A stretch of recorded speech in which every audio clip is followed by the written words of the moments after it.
Good morning. ನಾವೆಲ್ಲ ನಿಂತ್ಕೊಂಡವರಾಗಿ ನಾವು ತಿಳಿದೋಣ. ಕೀರ್ತನೆಗಳು 28ಗೆ ತಿಳಿಸ್ಕೊಳ್ಳೋಣ.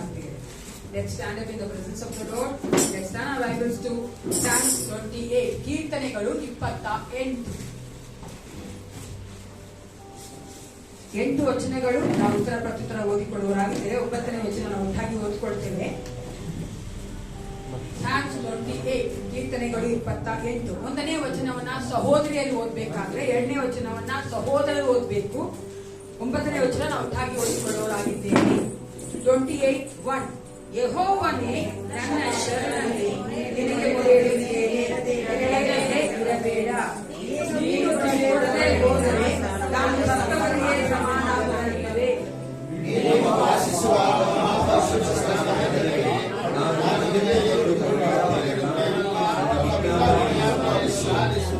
ನೀನು ದುಷ್ಟರೊಡನೆಯೂ ಅತಿಗಳ ಸರಸಗಳಲ್ಲಿ ನನ್ನನ್ನು ಎಳೆದುಕೊಂಡು ಹೋಗಬೇಡ.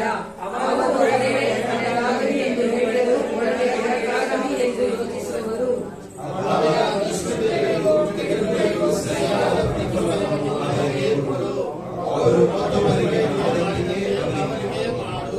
ಅವರು ಯೆಹೋವನ ಕಾರ್ಯಗಳನ್ನು ಆತನ ಕೈ ಕೆಲಸವನ್ನು ಬೇಯಿಸಿ ತಿಳಿದುಕೊಳ್ಳದೆ ಹೋಗುವರು.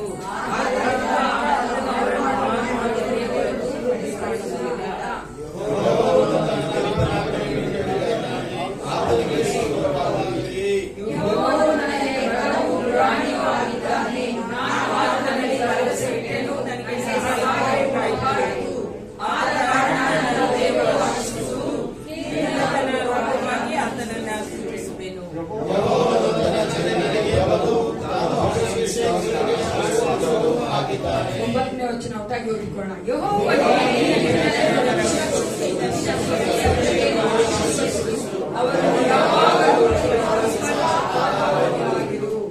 ಹೌದು ಪ್ರಿಯರೇ, ದೇವರು ನಮ್ಮ ಆಶ್ರಯ ದುರ್ಗವಾಗಿದ್ದಾರೆ. ಹಲ್ಲೆಲೂಯಾ. ನಮ್ಮ ರಕ್ಷಿಸುವಾತನು ನಮ್ಮೊಂದಿಗೆ ಇದ್ದು ನಡೆಸುವಾತನು ಆಗಿದ್ದಾನೆ. ಅಂತ ದೇವರ ಸನ್ನಿಧಾನಕ್ಕೆ ನಾವು ಬಂದಿದ್ದೇವೆ. ನಮ್ಮನೆ ಒಪ್ಪಿಸಿಕೊಟ್ಟು ಯೇಸಪ್ಪ, ಈ ಒಂದು ಆರಾಧನೆ ನಮ್ಮನ್ನು ನಡೆಸು, ನಿನ್ನ ಪ್ರಸನ್ನತೆಯಿಂದ ನಮ್ಮನ್ನು ತುಂಬಿಸು, ನೀವು ವಾಕ್ಯದ ಮೂಲಕ ಮಾತನಾಡಿ ಎಂದು ನಮ್ಮನೆ ಒಪ್ಪಿಸಿಕೊಟ್ಟು ಪ್ರಾರ್ಥನೆ ಮಾಡಿಕೊಳ್ಳೋಣ. ಪರಿಶುದ್ಧನೇ ಪರಿಶುದ್ಧನೇ, ಸೈನ್ಯಗಳ ಕರ್ತನಾದ ಪರಲೋಕ ತಂದೆ ಅಪ್ಪ ಪಿತನೇ, ಈ ಒಂದು ಪುನರುತ್ಥಾನ ದಿನದ ಮುಂಜಾನೆಯನ್ನು ಕರ್ತನೆಯ ಪಾತ್ರನಿಗೆ ಒಪ್ಪಿಸಿಕೊಡುತ್ತೇವೆ. ನಮ್ಮ ಸನ್ನಿಧಾನಕ್ಕೆ ಕರೆದುಕೊಂಡು ಬಂದಂತ ದೇವರೇ, ನೀನೇ ನಮ್ಮನ್ನು ನಡೆಸಿಕೊಡಬೇಕೆ ನಾವು ಬೇಡುತ್ತೇವಪ್ಪ. ನಮ್ಮ ಪ್ರತಿಯೊಬ್ಬರ ಆತ್ಮ ಶರೀರ ಪ್ರಾಣವಿನ ಪಾತ್ರನಿಗೆ ಒಪ್ಪಿಸಿಕೊಡುತ್ತೇವಪ್ಪ. ನೀನು ಕರ್ತನೆ ನಮ್ಮನ್ನು ಕರ್ತನೆ ಬಲ್ಲಾತನಾಗಿದ್ದಿ ನಮ್ಮ ಎಲ್ಲಾ ಬಲಹೀನತೆಗಳನ್ನು ತೆಗೆದುಹಾಕಬೇಕೆ ನಾನು ಬೇಡುತ್ತೇನೆ.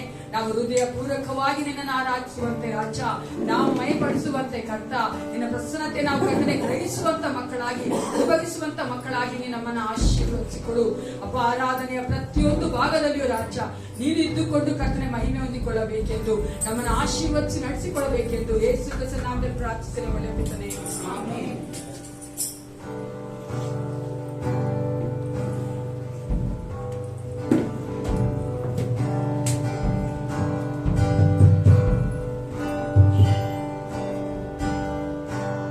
ನೀನು ಇಲ್ಲದೆ ನಾನೇನು ಮಾಡಲಾರೆನು, ನೀನು ಇಲ್ಲದೆ ನಾನೇನು ಇಲ್ಲ, ನೀನು ಇಲ್ಲದೆ ನಾನೇನು ಮಾಡಲಾರೆನು, ನೀನು ಇಲ್ಲದೆ ನಾನೇನು ಇಲ್ಲ.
ಮಾಡಲಾರದಯ್ಯ. ಈ ಮುಂಜಾನೆ ವೇಳೆ ನಿನ್ನ ಪಾದ ಸನ್ನಿಧಿಯಲ್ಲಿ ನಮ್ಮನ್ನು ನೀನು ಕರೆದುಕೊಂಡು ಬಂದಿದ್ದೆ ಅಂದರೆ ನಾವು ಏನು ಮಾಡಲಾರದಯ್ಯ. ನಿನ್ನ ಕರೆಗಳಲ್ಲಿ ನಮ್ಮನ್ನು ಸಂಪೂರ್ಣವಾಗಿ ಒಪ್ಪಿಸಿಕೊಡ್ತಾ ಇದ್ದಾರೆ. ಈ ಜಾಗದಲ್ಲಿ ನಾನು ನಿಂತಿರುವಂತಹ ಪ್ರತಿಯೊಂದೊಂದು ವ್ಯಕ್ತಿಯನ್ನು ನಿಮಗೆ ಸಂಪೂರ್ಣವಾಗಿ ಒಪ್ಪಿಸುತ್ತಾರೆ. ಆರಾಧನೆಗಾಗಿ ಅವರನ್ನು ಕರ್ತನೆ ನಿನ್ನ ಕರಗಳಿಗೆ ಸಮರ್ಪಿಸುತ್ತಾರೆ. ಪ್ರತಿಯೊಬ್ಬ ವ್ಯಕ್ತಿಯು ದೇವರ ಈ ಜಾಗದಲ್ಲಿ ನಿನ್ನ ಕೃಪೆಯಿಂದ ಆವರಿಸಲ್ಪಟ್ಟವನಾಗಿ, ನಿನ್ನ ಬಲದಿಂದ ತುಂಬಿಸಲ್ಪಟ್ಟವನಾಗಿ, ನಿನ್ನ ಕೈ ಹಸ್ತದಿಂದ ಒಬ್ಬೊಬ್ಬರನ್ನು ನೀನು ನಡೆಸಿಕೊಡ್ಬೇಕಾಗಿ ನಿನ್ನ ಕಣ್ಣಿನಲ್ಲಿ ಒಬ್ಬೊಬ್ಬರನ್ನು ಸಮರ್ಪಿಸಿಕೊಡ್ತಾ ದೇವರ ನಮ್ಮ ಎಲ್ಲ ಕಾರ್ಯಗಳನ್ನು ನೀನು ಬಲ್ಲ.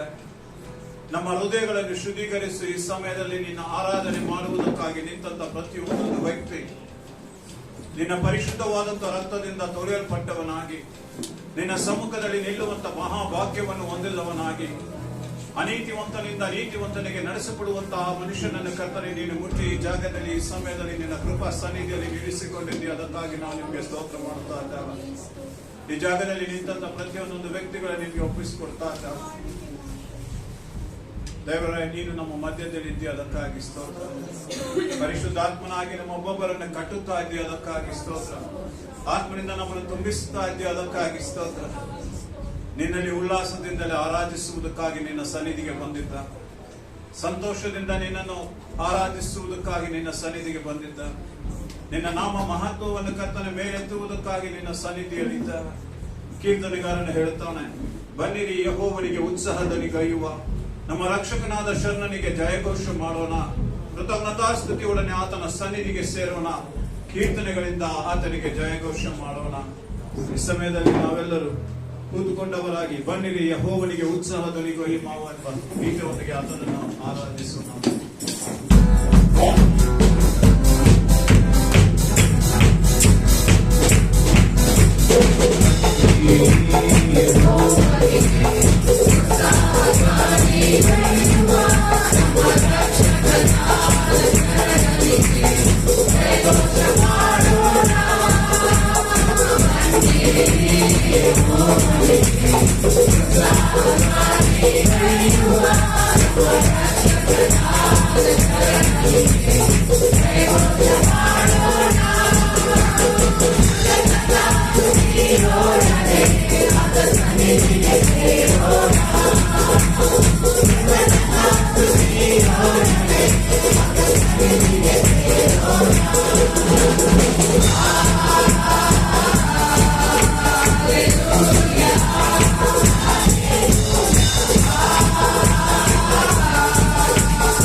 ಆತನು ನಮಗೆ ವಿಶೇಷ ಸಹಾಯಕನು ಸಹ ಆಗಿದ್ದಾನೆ.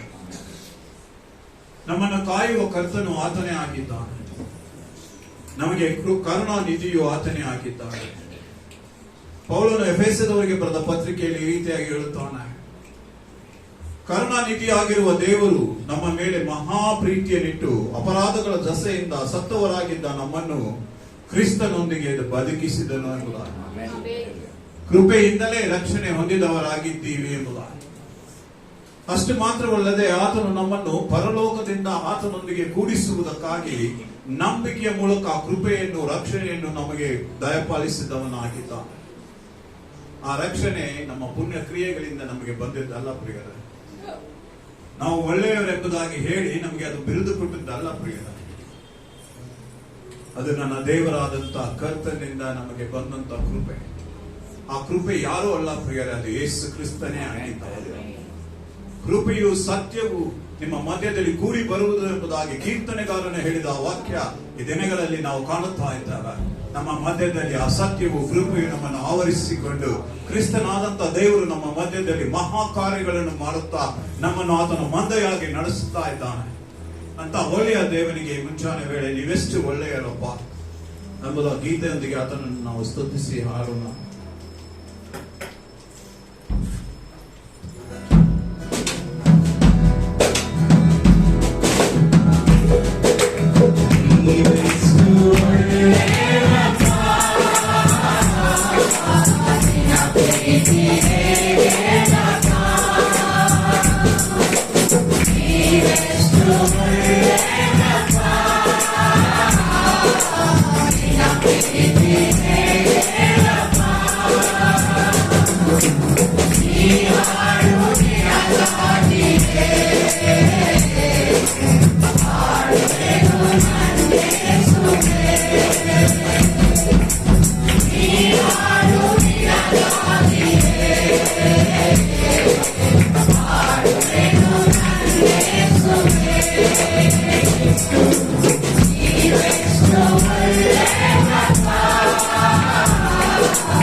ಮಹಾಪರಿಶುದ್ಧನಾದ ದೇವರು ಬೇಗನೆ ಬರಲಿದ್ದಾನೆ. ಅದಕ್ಕಾಗಿ ನಾವು ಸಿದ್ಧ ಮಾಡಿಕೊಳ್ಳಬೇಕಾಗಿದೆ. ಪ್ರಾಣ ಇರುವವರೆಗೂ ಆತನನ್ನೇ ನಾವು ಸ್ತುತಿಸಬೇಕಾಗಿದೆ. ಆ ಕಾಲದಲ್ಲಿ ನೀವು ನೋಡುವುದಾದರೆ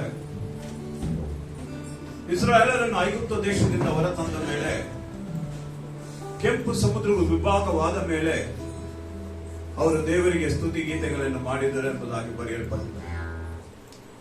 ದೇವರು ಅನಂತರ ಅವರಿಗೆ ಸ್ತುತಿ ಗೀತೆಗಳು ಉಪಕಾರಗಳಾದ ಮೇಲಲ್ಲ, ಅದ್ಭುತಗಳ ಮುಂಚೆಯೇ ನೀವು ಮಾಡಬೇಕೆಂಬುದಾಗಿ ಎರಿಕೋ ಗೋಡೆಯನ್ನು ಬಿಡುವುದಕ್ಕಿಂತ ಮುಂಚೆ ದೇವರು ಅವರಿಗೆ ಹೇಳಿದರು, ನೀವು ಮೊದಲು ಸ್ತುತಿ ಮಾಡಿರಿ ಎಂಬುದಾಗಿ.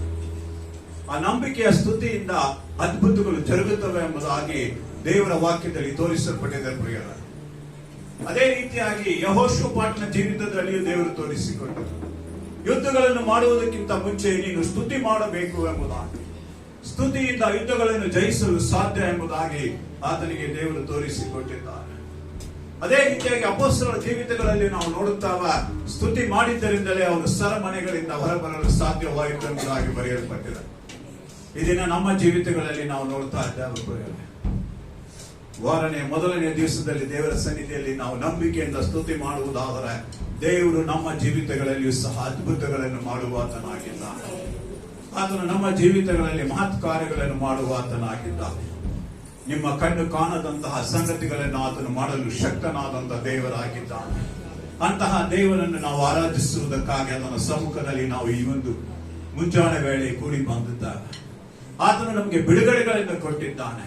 ಪಾಪದ ಶಾಪದ ಬಿಡುಗಡೆಗಳನ್ನು ಕೊಟ್ಟು ಆತನ ಸನ್ನಿಧಿಯಲ್ಲಿ ನಿಲ್ಲುವಂತಹ ಸೌಭಾಗ್ಯವನ್ನು ನಮಗೆ ಆತನು ದಯಪಾಲಿಸಿದ್ದಾನೆ. ಅಂತಹ ಮಹಾದೇವನಿಗೆ ಈ ಮುಂಚಾನೆ ವೇಳೆ ನಾವು ನನ್ನ ಪ್ರಾಣ ಇರುವವರೆಗೂ, ಈ ಉಸಿರು ಇರುವವರೆಗೂ ನಿನ್ನನ್ನೇ ಆರಾಧಿಸುತ್ತೇನೆ ಎಂಬ ಗೀತೆಯೊಂದಿಗೆ ದೇವರನ್ನು ಆರಾಧನೆ ಮಾಡೋಣ.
ಉಸಿರು ಇರುವವರೆಗೂ ನಿನ್ನ ಸೇವೆ ಮಾಡುವೆನು.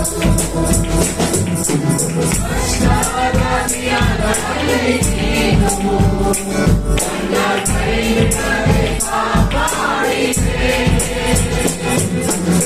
ಆತಂಕ ಎದುರಾಳಿಗಳನ್ನು ನನ್ನ ಜೊತೆಗಿದ್ದು ಬಲಪಡಿಸಿದೆ. ಕಷ್ಟವಾದ ದಿನಗಳಲ್ಲಿ ನೀನು ನನ್ನ ಕೈಬಿಡದೆ ಕಾಪಾಡಿದೆ. ಆತಂಕ ಎದುರಾಳಿಗಳನ್ನು ನನ್ನ ಜೊತೆಗಿದ್ದು ಬಲಪಡಿಸಿದೆ. ನಾನು ಮೆಚ್ಚಿದ ದಿನಗಳೆಲ್ಲ ನನ್ನ ಹಮ್ಮಿಕೊಂಡು ಸಂತೈಸಿದೆ. ನಾನು ಮೆಚ್ಚಿದ ದಿನಗಳೆಲ್ಲ ನನ್ನ ಹಮ್ಮಿಕೊಂಡು ಸಂತೈಸಿದೆ.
Hallelujah. ದೇವರ ಸಮ್ಮುಖದಲ್ಲಿ ನಾವೆಲ್ಲರೂ ಎದ್ದು ನಿಂತುಕೊಂಡು ಈ ಒಂದು ಸಮಯದಲ್ಲಿ ಈ ದಿನ ನಮ್ಮ ಭಾರತ ದೇಶಕ್ಕೆ ಸ್ವತಂತ್ರ ಬಂದ ದಿನವಾದುದರಿಂದ ನಾವೆಲ್ಲರೂ ಬಾಯಿ ತೆಗೆದು ದೇವರನ್ನು ಕೊಂಡಾಡೋಣ. ಕಾರಣ ಆತನು ನಮ್ಮನ್ನು ಸ್ವತಂತ್ರಗೊಳಿಸಿದಂತೆ ಈ ದೇಶವನ್ನು ಆ ದಿನ ಸ್ವತಂತ್ರಗೊಳಿಸಿದ್ದಾನೆ. ನಾವು ನೋಡುವುದಾದ್ರೆ ಇನ್ನು ಅನೇಕ ದೇಶಗಳು ಅದೇ ರೀತಿಯಲ್ಲಿ ಗುಲಾಮತನದಲ್ಲಿ ಇದ್ದಾರೆ, ದಾಸತ್ವದಲ್ಲಿದ್ದಾರೆ. ಬಿಡುಗಡೆ ಆಗದೆ ಅನೇಕರ ಕೈಗಳಲ್ಲಿ ಈ ದಿನವೂ ಸಹ ಹಂಗೆ ನಿಂತಿದ್ದಾರೆ. ಆದರೆ ದೇವರು ನನ್ನ ದೇಶವನ್ನಾದರೂ ಕರುಣಿಸಿ ನಮಗೆ ಕೃಪೆ ಕೊಟ್ಟು ಜನತಂತ್ರವಾದಂತಹ ದೇಶವನ್ನು ನಿರ್ಮಿಸಿಕೊಟ್ಟು ಆ ದೇಶದಲ್ಲಿ ನಾವು ಸುಂದರವಾಗಿಯೂ ಕ್ಷೇಮವಾಗಿಯೂ ಅಭಿವೃದ್ಧಿ ಹೊಂದುವಂತೆ ಆಶೀರ್ವದಿಸಿ ಆತನು ಮಾಡಿದ ಕಾರ್ಯಕ್ಕಾಗಿ ನಾವು ಆತನಿಗಾಗಿ ನಾವು ಈ ಮುಂಜಾನೆ ವೇಳೆ ಎಲ್ಲರೂ ಬಾಯಿ ತೆಗೆದು ಸ್ತೋತ್ರ ಮಾಡೋಣ. ಮಹಾಪರಿಷದನೆ ನಮಗೆ ಬಿಡುಗಡೆ ಕೊಟ್ಟದಕ್ಕಾಗಿ ಸ್ತೋತ್ರಪ್ಪ. ಈ ದೇಶಕ್ಕೆ ನಿನ್ನ ಸ್ವಾತಂತ್ರ್ಯ ಕೊಟ್ಟೆ, ನಾವು ಸಹ ನಿನ್ನ ಸನ್ನಿಧಿಯಲ್ಲಿ ನಿಲ್ಲುವಂತಹ ಸೌಭಾಗ್ಯ ಕೊಟ್ಟೆ. ಇದು ನಿನ್ನನ್ನು ಆರಾಧಿಸುವಂತಹ ಸ್ವಾತಂತ್ರ್ಯ, ನಿನ್ನಲ್ಲಿ ಇರುವಂತಹ ಸ್ವಾತಂತ್ರ್ಯ, ನಿನ್ನ ವಾಕ್ಯವನ್ನು ಸಾರುವಂತಹ ಸ್ವಾತಂತ್ರ್ಯ ನೀನು ನಮಗೆ ಕೊಟ್ಟದಕ್ಕಾಗಿ ನಾವು ನಿಮಗೆ ಸ್ತೋತ್ರಗಳನ್ನು ಸಲ್ಲಿಸುತ್ತಪ್ಪ. ಇಂತಹ ಒಳ್ಳೆಯ ದಿನಗಳನ್ನು ನಾವು ಮಾಡುವಂತೆ ನೀನು ಸಹಾಯ ಮಾಡಿದ್ದೀವಿ, ಅದಕ್ಕಾಗಿ ಸ್ತೋತ್ರ. ಕಷ್ಟದ ದಿನಗಳಲ್ಲಿ ನಮ್ಮೊಂದಿಗಿದ್ದು ನಮಗೆ ಸಹಾಯ ಮಾಡಿದ ದೇವರು ನೀನೇ ಆಗಿದ್ದೀಯ, ಅದಕ್ಕಾಗಿ ಸ್ತೋತ್ರ. ಈ ದೇಶದ ಸ್ವಾತಂತ್ರ್ಯ ಅದು ನಿನ್ನ ನಿರ್ಧಾರವಾಗಿದೆ, ಅದಕ್ಕಾಗಿ ಸ್ತೋತ್ರ. ನೀನು ಮಾಡಿದ್ದನ್ನು ನಾವು ಈ ಮುಂಜಾನೆ ವೇಳೆಯಲ್ಲಿ ನಡೆಸಿಕೊಳ್ತಾ ಇದ್ದಾಗ, ಸ್ಮರಿಸ್ತಾ ಇದ್ದಾಗ, ಉಪಕಾರ ಸ್ತುತಿಗಳನ್ನು ಮಾಡುತ್ತಾ ಇದ್ದಾಗ, ನೀನು ಒಳ್ಳೆಯ ದೇವರೇ ಎಂಬುದಾಗಿ ನಾವು ಹಾಡುತ್ತಾ ಇದ್ದಾಗ, ನೀನು ರಕ್ಷಕನೇ ಎಂಬುದಾಗಿ ಕೂಗುತ್ತಾ ಇದ್ದಾಗ, ನೀನು ಅನೇಕರು ನನ್ನ ದೇಶದಲ್ಲಿ ರಕ್ಷಣೆ ಹೊಂದಲಿಲ್ಲ ದೇವರ, ಅವರಿಗಾಗಿ ಸಹ ನಿನ್ನ ಮುಂಭಾಗದಲ್ಲಿ ಬೇಡಿಕೊಳ್ತಾ ಇದ್ದಾಗ, ನೀನು ನಮ್ಮನ್ನು ಕರುಣಿಸಿದಂತೆ, ನಮ್ಮನ್ನು ನೀನು ದಯ ತೋರಿಸಿದಂತೆ, ನಮ್ಮ ಮೇಲೆ ನೀನು ಕಟ್ಟಲು ಕೃಪಾ ಕಟಾಕ್ಷವನ್ನು ಇಟ್ಟಂತೆ, ನೀನು ಅವರನ್ನು ಸಹ ಮುಂದಿನ ದಿನಗಳಲ್ಲಿ ಸಂಧಿಸುವ ದೇವನಾಗಿದ್ದಿ, ಅದಕ್ಕಾಗಿ ಸ್ತೋತ್ರ. ನನ್ನ ದೇಶ ಕೇವಲ ಬ್ರಿಟಿಷರಿಂದ ಮಾತ್ರವಲ್ಲ, ಇದು ಎಲ್ಲ ಪಾಪದಿಂದ ಶಾಪದಿಂದ ವಿಮುಕ್ತಿ ಹೊಂದುವುದಕ್ಕಾಗಿ ಸ್ತೋತ್ರ ಸಲ್ಲಿಸ್ತಾನೆ. ಏಕೆಂದ್ರೆ ನಾನು ದೃಷ್ಟಿಸಿ ನೋಡುವಂತ ದೇವರು ವಿಮೋಚನೆ ಕೊಡುವಂತ ದೇವನಾಗಿದ್ದಾನೆ. ನಾನು ದೃಷ್ಟಿಸಿ ನೋಡುವಂತ ದೇವರು ಅದ್ಭುತಗಳನ್ನು ಮಾಡುವಾತನಾಗಿದ್ದಾನೆ. ನಾನು ದೃಷ್ಟಿಸಿದಂತ ದೇವರು ಇದು ಆ ದಿನ ಇಸ್ರಾಯೇಲನ್ನು ದಾಸತ್ವದಿಂದ ಕರೆದುಕೊಂಡಂತ ದೇವರು, ಅದ್ಭುತ ಪರ್ವತಗಳ ಮಧ್ಯದಲ್ಲಿ ಆತನು ನಡೆಸಿದಂತ ದೇವರು ಈ ದಿನ ನನ್ನ ದೇಶವನ್ನು ಸಹ ಅದೇ ರೀತಿಯಾಗಿ ನಡೆಸುವುದಕ್ಕಾಗಿ ಸ್ತೋತ್ರ ದೇವರ. ನನ್ನ ದೇಶದ ಮೇಲೆ ನೀನು ಕರುಣೆ ಇಟ್ಟಿದ್ದಕ್ಕಾಗಿ ಸ್ತೋತ್ರ ದೇವರ. ಈ ಭಾರತ ದೇಶದ ಪ್ರತಿಯೊಂದು ವ್ಯಕ್ತಿಗಳನ್ನು ನೀನು ಬಲ್ಲೆಯ, ಪ್ರತಿಯೊಂದು ವ್ಯಕ್ತಿಗಳ ಮೇಲೆ ನೀನು ಹಸ್ತವಿದೆ, ಅದಕ್ಕಾಗಿ ಸ್ತೋತ್ರ ದೇವರ. ಎಂತಹ ಪರಿಸ್ಥಿತಿಯಲ್ಲಿ ನಾವು ಹಾದು ಹೋಗುತ್ತಿದ್ದರೂ ಸಹ ನೀನು ನಮ್ಮ ಮಧ್ಯದಲ್ಲಿ ಇರುವುದರಿಂದ ನಾವು ಹೆದರುವುದಿಲ್ಲ. ಅದರಿಂದಲೇ ನಿನ್ನ ವೇದವಾಕ್ಯ ಹೇಳುತ್ತದೆ, ಕಳವಳಗೊಳ್ಳುವುದಿರಿ, ಯೇಸು ಕ್ರಿಸ್ತನಾದ ನನ್ನ ಮೇಲೆ ನೀವು ನಂಬಿಕೆ ಇಡಿರಿ, ನಾನು ನಿಮ್ಮನ್ನು ಅದ್ಭುತಗಳನ್ನು ಮಾಡುತ್ತೇನೆ ಎಂಬುದಾಗಿ. ಮಹಾಪರಿಶುದ್ಧನಾದ ದೇವರೇ, ಸ್ತೋತ್ರ ಸ್ತೋತ್ರ ಸ್ತೋತ್ರ ಸ್ತೋತ್ರಗಳನ್ನು ಸಲ್ಲಿಸುತ್ತೇವಪ್ಪ. ಇವತ್ತು ಮುಂಜಾನೆ ವೇಳೆಗಾಗಿ ಸ್ತೋತ್ರ, ಈ ದೇಶಕ್ಕಾಗಿ ಸ್ತೋತ್ರ, ದೇಶದ ಅಭಿವೃದ್ಧಿಗಾಗಿ ಸ್ತೋತ್ರ, ದೇಶದಲ್ಲಿ ಆಳುವವರಿಗಾಗಿ ಸ್ತೋತ್ರ, ಆಳುತ್ತಿರುವ ಪ್ರತಿಯೊಂದು ವ್ಯಕ್ತಿಗಳು ನಿನ್ನ ಕರಗಳಲ್ಲಿದ್ದಾರೆ, ಅದಕ್ಕಾಗಿ ಸ್ತೋತ್ರ, ನಿನ್ನ ನಿಯಂತ್ರಣದಲ್ಲಿದ್ದಾರೆ, ಅದಕ್ಕಾಗಿ ಸ್ತೋತ್ರ, ನಿನ್ನ ಕೃಪಾ ವರಗಳಿಂದ ನೀನು ಕರ್ತನೆ ಈ ದೇಶವನ್ನು ಕರುಣಿಸುತ್ತಾ ಇದ್ದೀವಿ, ಅದಕ್ಕಾಗಿ ಸ್ತೋತ್ರ, ಕಾಲ ಕಾಲಕ್ಕೆ ಬೆಳೆ ಆಗುವಂತಹ ಸಂದರ್ಭಗಳನ್ನು ಒದಗಿಸಿಕೊಡುತ್ತಾ ಇದ್ದೀವಿ, ಅದಕ್ಕಾಗಿ ಸ್ತೋತ್ರ, ಈ ಪೀಡೆಗಳಿಂದ ನಮ್ಮನ್ನು ನೀನು ಬಿಡುಗಿಸುತ್ತೀಯ, ಅದಕ್ಕಾಗಿ ಸ್ತೋತ್ರ, ಈ ಎಲ್ಲ ಬಂಧನಗಳಿಂದ ನಮ್ಮನ್ನು ನೀನು ಬಿಡುಗಡೆ ಮಾಡುತ್ತೀಯ, ಅದಕ್ಕಾಗಿ ಸ್ತೋತ್ರ. ವೇದವಾಕ್ಯವು ಸ್ಪಷ್ಟವಾಗಿ ಹೇಳುತ್ತದೆ, ನೀನು ಬಿಡುಗಡೆಯ ನಾಯಕನು ಎಂಬುದಾಗಿ, ಬಿಡುಗಡೆ ಕೊಡುವಂತ ದೇವರು ನೀನೆಂಬುದಾಗಿ, ನಮ್ಮ ಮಧ್ಯದಲ್ಲಿರುವಂತ ಉನ್ನತನಾದಂತ ದೇವರು ನೀನೆಂಬುದಾಗಿ, ಮಹಿಮೆ ಉಳ್ಳಂತ ದೇವರು ನೀನೆಂಬುದಾಗಿ, ನಿನ್ನನ್ನು ನಂಬಿ ಜೀವಿಸುವಂತ ಮಕ್ಕಳ ಮಧ್ಯದಲ್ಲಿ ನೀನು ಕೃಪಾವಂತನಾಗಿ ಇರುತ್ತೀಯ ಎಂಬುದಾಗಿ ಬರೆಯಲ್ಪಟ್ಟಿದೆಯಲ್ಲ, ಅದಕ್ಕಾಗಿ ನಾವು ನಿಮಗೆ ಸ್ತೋತ್ರ ಸಲ್ಲಿಸ್ತೇವೆ. ನಾವು ಆರಾಧನೆ ಮಾಡುವ ಹಾಗೆ ಪ್ರಿಯರ ಪ್ರತಿಯೊಬ್ಬರು ನಮ್ಮ ದೇಹಗಳನ್ನು ದೇವರಿಗೆ ಒಪ್ಪಿಸಿಕೊಳ್ಳ, ನಮ್ಮ ಪ್ರಾಣ ಆತ್ಮ ಶರೀರಗಳನ್ನು ಆತನಿಗೆ ಒಪ್ಪಿಸಿಕೊಳ್ಳೋಣ. ಆತನು ನಮ್ಮನ್ನು ಪ್ರಾಣ ಆತ್ಮ ಶರೀರದಿಂದಾಗಲೇ ಬಿಡುಗಡೆ ಮಾಡಿದ್ದಾನಲ್ಲ, ನಾವು ಜೀವಿಸುವಂತ ಈ ಜೀವಿತ ಆತನದು ಪ್ರೇರಣೆ, ಆತನು ನಮಗೆ ಕೊಟ್ಟಿದ್ದಾನೆ. ವೇದವಾಕ್ಯದಲ್ಲಿ ನೋಡುತ್ತಾಗ ದೇವರ ಪ್ರವಾದಿಗಳ ಬಾಯಿಂದ ಓಡಿಸಿದಂತ ಮಾತುಗಳನ್ನು ಈ ದಿನ ನಾವು ಪೂರ್ತಿಗೊಂಡಿದ್ದಾವೆ. ಆತನು ಹೇಳುತ್ತಾನೆ, ನಾನು ನನ್ನ ಜನರ ಮಧ್ಯದಲ್ಲಿ ಜೀವಿಸುತ್ತೇನೆ ಎಂಬುದಾಗಿ, ನಾನು ನನ್ನ ಆತ್ಮವನ್ನು ಸುರಿಸಿ ಅವರ ಮಧ್ಯದಲ್ಲಿ ಇರುತ್ತೇನೆ ಎಂಬುದಾಗಿ, ನಾನು ಅವರಿಗೆ ದೇವರಾಗಿರುತ್ತೇನೆ, ಅವರು ನನಗೆ ಮಕ್ಕಳಾಗಿರುವರು ಎಂಬುದಾಗಿ ಬರೆಯಲ್ಪಟ್ಟಿದೆಯಲ್ಲ. ಅಂತಹ ದಿನಗಳನ್ನು ನಾವು ಕಾಣುತ್ತಾ ಇದ್ದೇವೆ ಪ್ರಿಯರ. ಆ ದಿನದಲ್ಲಿ ದೇವರಿಗೆ ನಮ್ಮನ್ನು ಒಪ್ಪಿಸಿಕೊಟ್ಟು ಆರಾಧನೆ ಮಾಡುವ ಹಾಗೆ, ಉನ್ನತನೇ ನಿನ್ನನ್ನೇ ನಂಬಿ ನಾ ಜೀವಿಸುವೆ ಬಗೀತೊಂದಿಗೆ ನಾವು ಆರಾಧನೆ ಮಾಡೋಣ.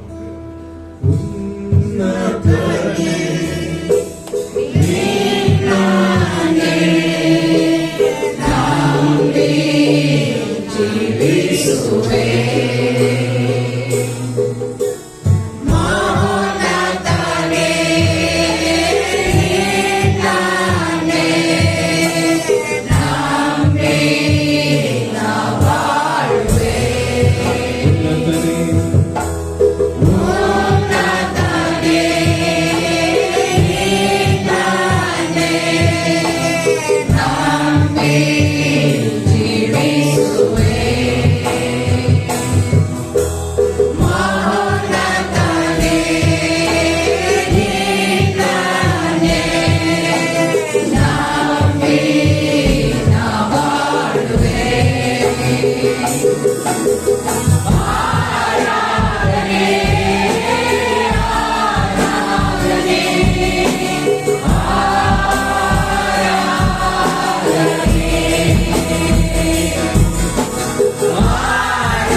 ನಮಗಾಗಿ ಆತನ ಪ್ರಾಣವನ್ನು ಕೊಟ್ಟು ನಾವು ಆತನೊಂದಿಗೆ ಪರಲೋಕದಲ್ಲಿ ಸದಾಕಾಲವು ಸಂತೋಷದಿಂದ ಇರಬೇಕೆಂಬುದಾಗಿ ನಿತ್ಯ ಜೀವವನ್ನು ನಮಗೆ ಕೊಟ್ಟು ಆತನು ನಮ್ಮೆಲ್ಲಾ ಪಾಪಗಳನ್ನು ಹೊತ್ತುಕೊಂಡು ಆತನು ನಮಗಾಗಿ ಕೊರಡ ಏಟುಗಳನ್ನು ತಿಂದು ನಮ್ಮನ್ನು ಬದುಕಿಸುವುದಕ್ಕಾಗಿ ಆತನು ಆ ದಿನ ಪಟ್ಟಂತ ಯಾತನೆಯನ್ನು ನಾವು ದಿನಾಗಲೂ ನೆನೆಸಿಕೊಳ್ಳಬೇಕು. ಅದನ್ನು ನಾವು ನೆನೆಸಿಕೊಳ್ಳದೆ ಹೋದರೆ ಪರಿಶುದ್ಧಾತ್ಮನು ನಮ್ಮಲ್ಲಿ ಇದ್ದು ನಮಗೆ ಆತನು ಕೊಡುವಂತ ಸಾಕ್ಷಿ ಏನು? ಯೇಸು ಕ್ರಿಸ್ತನಿದ್ದಾನೆ ಎಂಬುದೇ ಬಹಳ ಮುಖ್ಯವಾದಂತಹ ಸಾಕ್ಷಿಯಾಗಿದೆ. ಆ ಪರಿಶುದ್ಧಾತ್ಮನು ಕೊಡುವಂತಹ ಸಾಕ್ಷಿಯನ್ನು ಹೊಂದಿದವರಾದ ನಾವುಗಳು ಆರಾಧನೆ ಮಾಡುವಂತೆ ನಿನ್ನನ್ನು ಎಷ್ಟು ಸ್ತುತಿಸಿದರೂ ಸಾಲದ యేసయ్య ಎಂಬ ಗೀತೆಯಲ್ಲಿ ಆತನನ್ನು ನಾವು ಮತ್ತಷ್ಟು ಆರಾಧನೆ ಮಾಡೋಣ.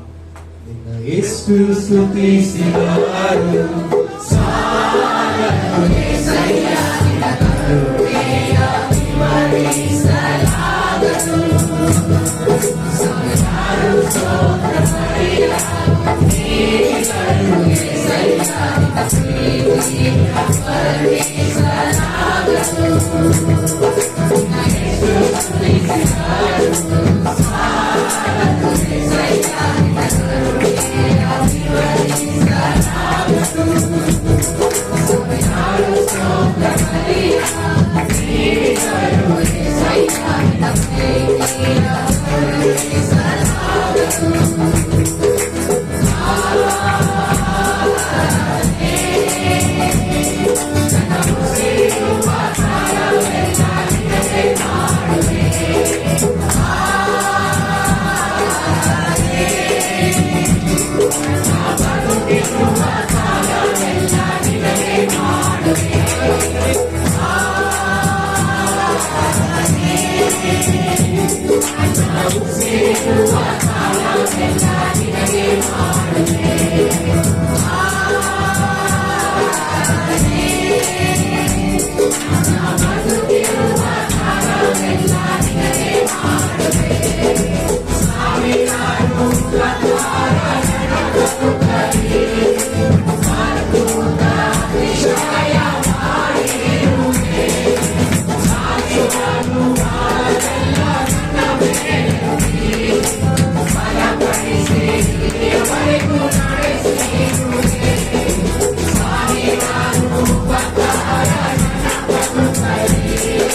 ಮುಂಚಾಣ ವೇಳೆ ದೇವರ ನಿನ್ನ ಪಾದ ಸನ್ನಿಧಿಯಲ್ಲಿ ನಮ್ಮನ್ನು ಒಪ್ಪಿಸಿಕೊಳ್ತೇವಯ್ಯ. ನಾವು ನಿನ್ನನ್ನು ಸಂಕೀರ್ತಿಸಿ ದೇವರ ನಾಮವನ್ನು ಕೊಂಡಾಡಿ ಕೃತಜ್ಞತಾ ಸ್ತುತಿಯಿಂದ ಗಣಪಡಿಸುವುದು ನಿನಗೆ ಕೊಂಬು ಗೊರಸುಗಳೆಲ್ಲ ಎಳೆಯ ಹೋರಿಯ ರಕ್ತಕ್ಕಿಂತಲೂ ಅತಿ ಪ್ರಿಯವಾದದ್ದು ಎಂಬುದಾಗಿ ಹೇಳ್ಕೊಟ್ಟಿದೆಯಲ್ಲ. ಇದು ನಿನ್ನ ಮಕ್ಕಳಾದ ನಾವು ನೀನು ಕೊಟ್ಟಂತಹ ಈ ಸಮಯದಲ್ಲಿ ನಮ್ಮ ಪ್ರಾಣ ಆತ್ಮ ಶರೀರಗಳನ್ನು ಒಪ್ಪಿಸಿಕೊಟ್ಟು ಆತ್ಮನಿಂದ ನಡೆಸಲ್ಪಟ್ಟು ಆತ್ಮನಿಂದ ಆರಾಧನೆ ಮಾಡುವುದಕ್ಕೆ ಶಕ್ತಿ ಹೊಂದಿದವರಾಗಿ ಸಾಮರ್ಥ್ಯದಿಂದ ಇದೋ ದೇವರೇ ನಿನ್ನನ್ನು ಆರಾಧನೆ ಮಾಡುವಂತೆ ಈ ಸಮಯ ನಮಗೆ ಒದಗಿಸಿಕೊಟ್ಟದಕ್ಕಾಗಿ ಸ್ತೋತ್ರ. ಈ ಭೂಲೋಕದಲ್ಲಿ ನೀನು ಕೊಟ್ಟಂತ ಈ ದಿನವನ್ನು ನಾವು ನೆನೆಸಿಕೊಳ್ತಲೇ ಇರ್ತೇವಯ್ಯ. ನಿನ್ನ ಸನ್ನಿಧಿಯಲ್ಲಿ ನಿಂತಹ ಕ್ಷಣಗಳನ್ನು ನಾವು ನೆನೆಸಿಕೊಳ್ತಾ ಇರ್ತೇವಯ್ಯ.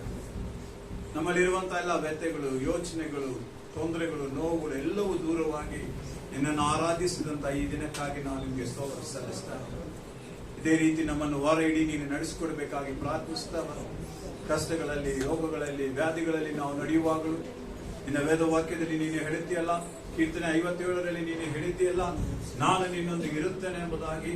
ಅಪಾಯವಾದಂತಹ ಸ್ಥಳಗಳಲ್ಲಿ ನಾನು ನಿನಗೆ ಆಶ್ರಯ ದುರ್ಗವಾಗಿದ್ದು ನಿನ್ನನ್ನು ಮರೆಮಾಚಿಕೊಂಡು ನಾನು ನಡೆಸುತ್ತೇನೆ ಎಂಬುದಾಗಿ. ಆ ಭಾಗ್ಯದಿಂದಲೇ ನನ್ನ ಕುಟುಂಬ ಮತ್ತು ನನ್ನ ಸಭೆಯ ಪ್ರತಿಯೊಂದೊಂದು ಮಕ್ಕಳನ್ನು ದೇವರ ನೀನು ನಡೆಸುವುದಕ್ಕಾಗಿ ಸ್ತೋತ್ರ. ಯೇಸು ಕ್ರಿಸ್ತನ ನಾಮದಲ್ಲಿ ಬೇಡಿಕೊಳ್ಳುತ್ತೇನೆ ನನ್ನ ತಂದೆ. ಆಮೆನ್.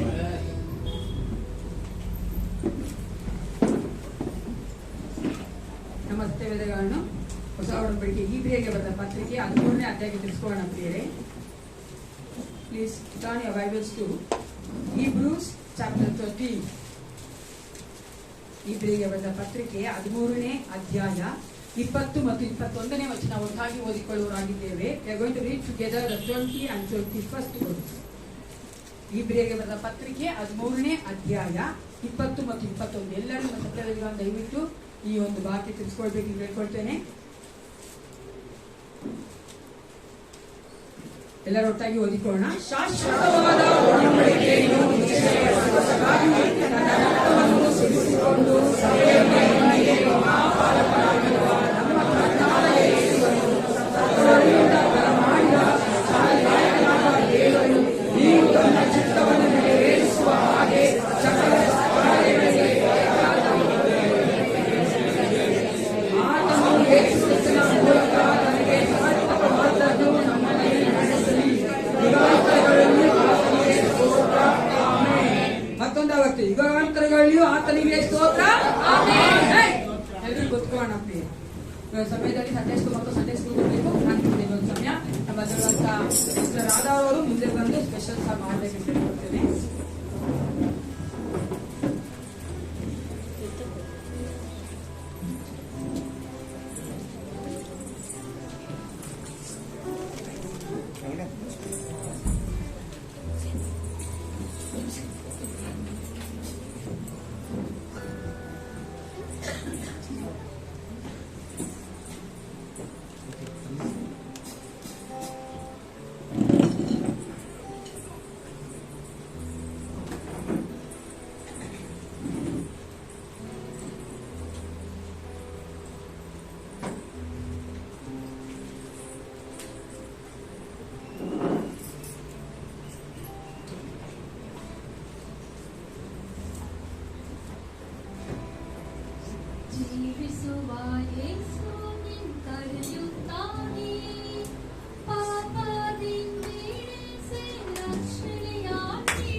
ಅದ್ಭುತ ಗಾನ ಅಂತ ಯೇಸು ಕ್ರಿಸ್ತನ ನಾಮದಲ್ಲಿ ನಾನು ನಿಮ್ಮೆಲ್ಲರನ್ನು ಸ್ವಾಗತ ಮಾಡುವವರಾಗಿದ್ದೇನೆ.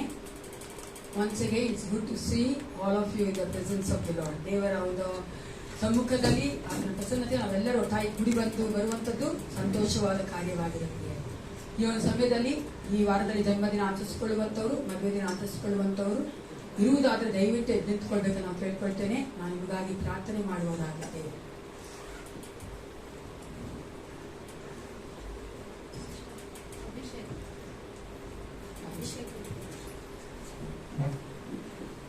ಈಗ ಬರ್ತಾರೆ.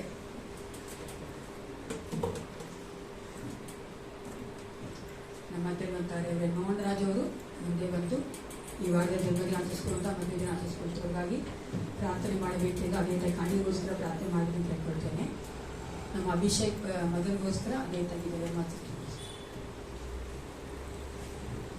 Praise the lord. ಎಲ್ಲರಿಗೂ 75ನೇ ವರ್ಷದ ಸ್ವಾತಂತ್ರ್ಯೋತ್ಸವದ ದಿನಾಂಕದ ಶುಭಾಶಯಗಳು. ಪ್ರಾರ್ಥನೆ ಮಾಡೋಣ.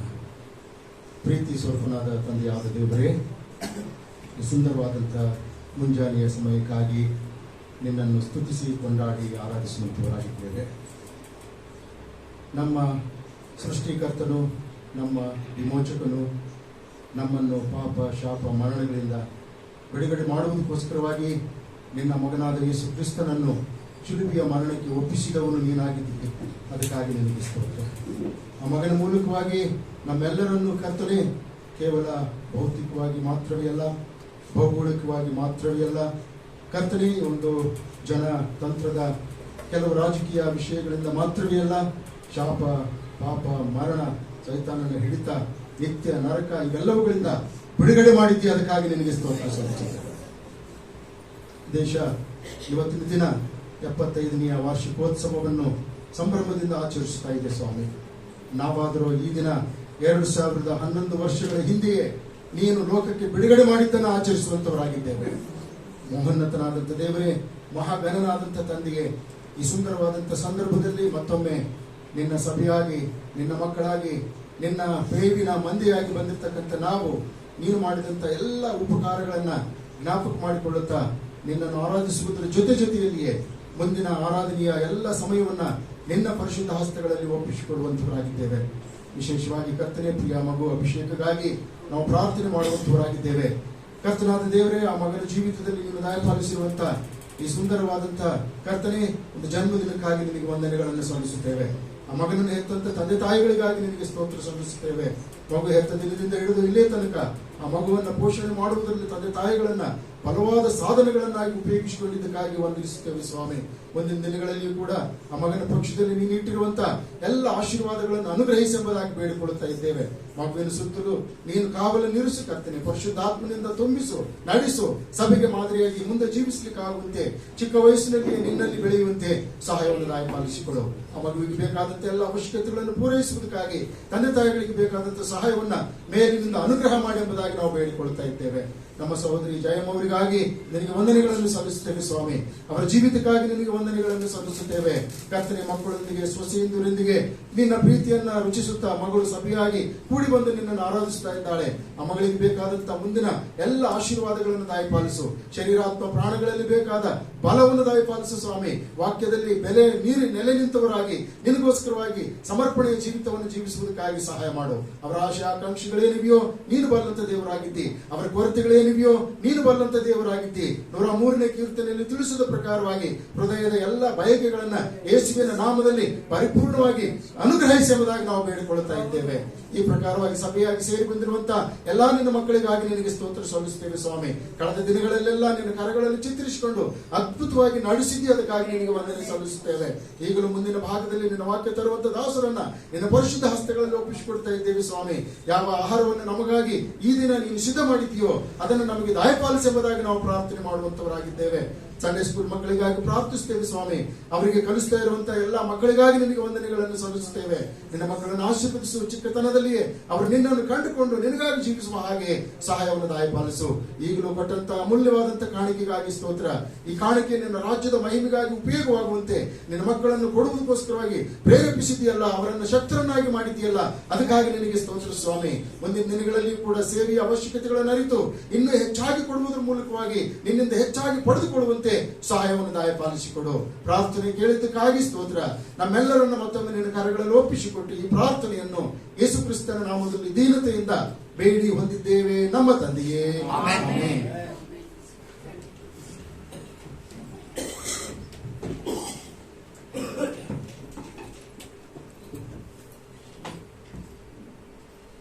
ಎಲ್ರು ಚೆನ್ನಾಗಿದ್ದೀರಾ? ಜೋರಾಗಿ ಹೇಳೋಣ. ಇಷ್ಟೇ ಚೆನ್ನಾಗಿ ಹೇಳೋದ, ಎಷ್ಟು ಜೋರಾಗಿ ಹೇಳ್ತೀವೋ ಅಷ್ಟು ಚೆನ್ನಾಗಿದ್ದೀವಿ ಅಂತ. ಈಗ ನಾವು ಅನೌನ್ಸ್ಮೆಂಟ್ ನಮ್ಮ ಟೈಟಲ್ಸ್ ಅವ್ರ ಮುಂದೆ ಬಂದು ಹೋಗ್ಬೇಕು.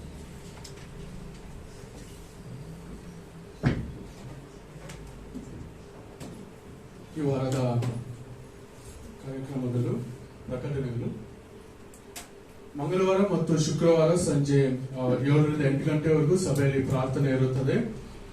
ಶನಿವಾರ ಸಂಜೆ ಹಾಡಿನ ಅಭ್ಯಾಸ ಇರುತ್ತದೆ. ಹಾಡಿನ ತಂಡದವರು ಬಂದು ಮುಂದಿನ ಭಾನುವಾರದ ಆರಾಧನೆ ಒಂದು ಸಿದ್ಧತೆ ಮಾಡಿಕೊಳ್ಬೇಕಾಗಿ ಕೇಳ್ಕೊಂತಾನೆ. ಬರುವ ಭಾನುವಾರ ಬೆಳಗಿನ ಜಾವ 8 ಸಭೆಯಲ್ಲಿ ಆರಾಧನೆ ಇರುತ್ತದೆ. ಮತ್ತು ಇವತ್ತು ಸಾಯಂಕಾಲ 5 ಗಂಟೆಗೆ ಯವನಸ್ಥರ ಕೂಟ ಇರುತ್ತದೆ, ಯೂತ್ ಫೆಲೋಶಿಪ್. ಎಲ್ಲ ಯವನಸ್ಥರು ಸೇರಿ ಬರಬೇಕಾಗಿ ಕೇಳ್ಕೊಳ್ತೀನಿ.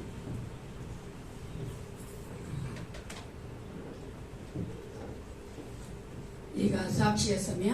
ನಿಮ್ಮಲ್ಲಿ ಯಾರಾದರೂ ದೇವರಾತ್ಮ ಪ್ರೇರಿತ ಸಾಕ್ಷಿ ಕೊಡ್ಬೇಕಾಗಿದ್ರೆ ದಯವಿಟ್ಟು ನಿಮ್ಮನ್ನು ಸಾಕ್ಷಿ ಕೊಡ್ಬೇಕಂತ ಹೇಳ್ಕೊಳ್ತೇನೆ. ದೇವರು ನಿಮ್ಗೆ ಏನ್ ಮಾಡಿದ್ದಾನೋ ಅದನ್ನ ಚಿಕ್ಕದಾಗಿ ಚೊಕ್ಕದಾಗಿ ಹೇಳ್ಬೇಕಂತ ಹೇಳ್ಕೊಳ್ತೇನೆ.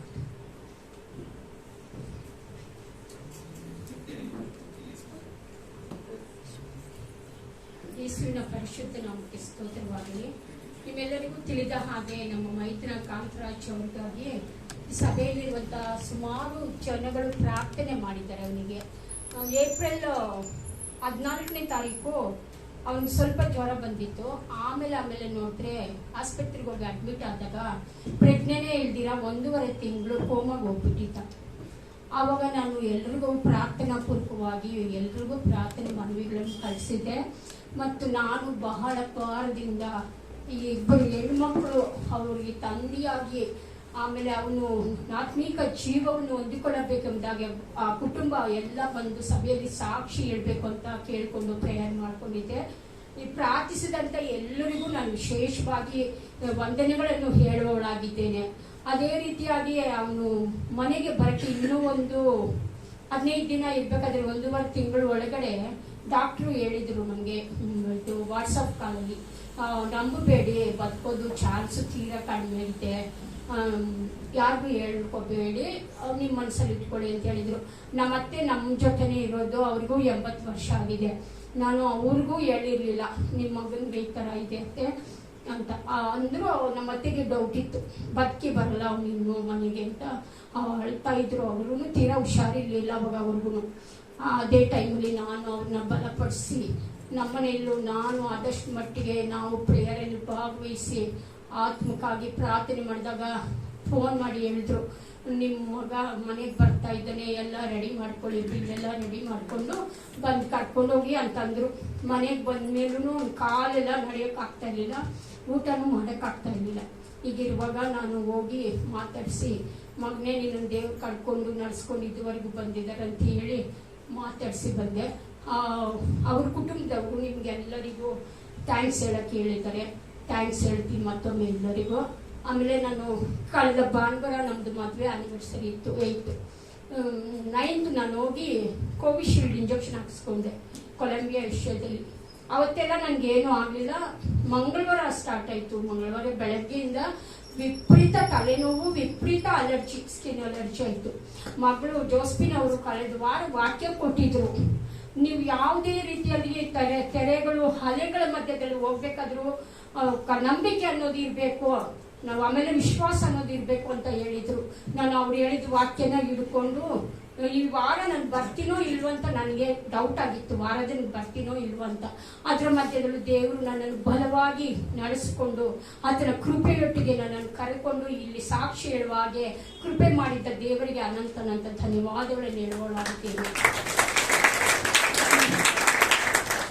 ದೇವರ ಪರಿಶುದ್ಧ ನಾಮಕ್ಕೆ ಸ್ತೋತ್ರವಾಗಲಿ.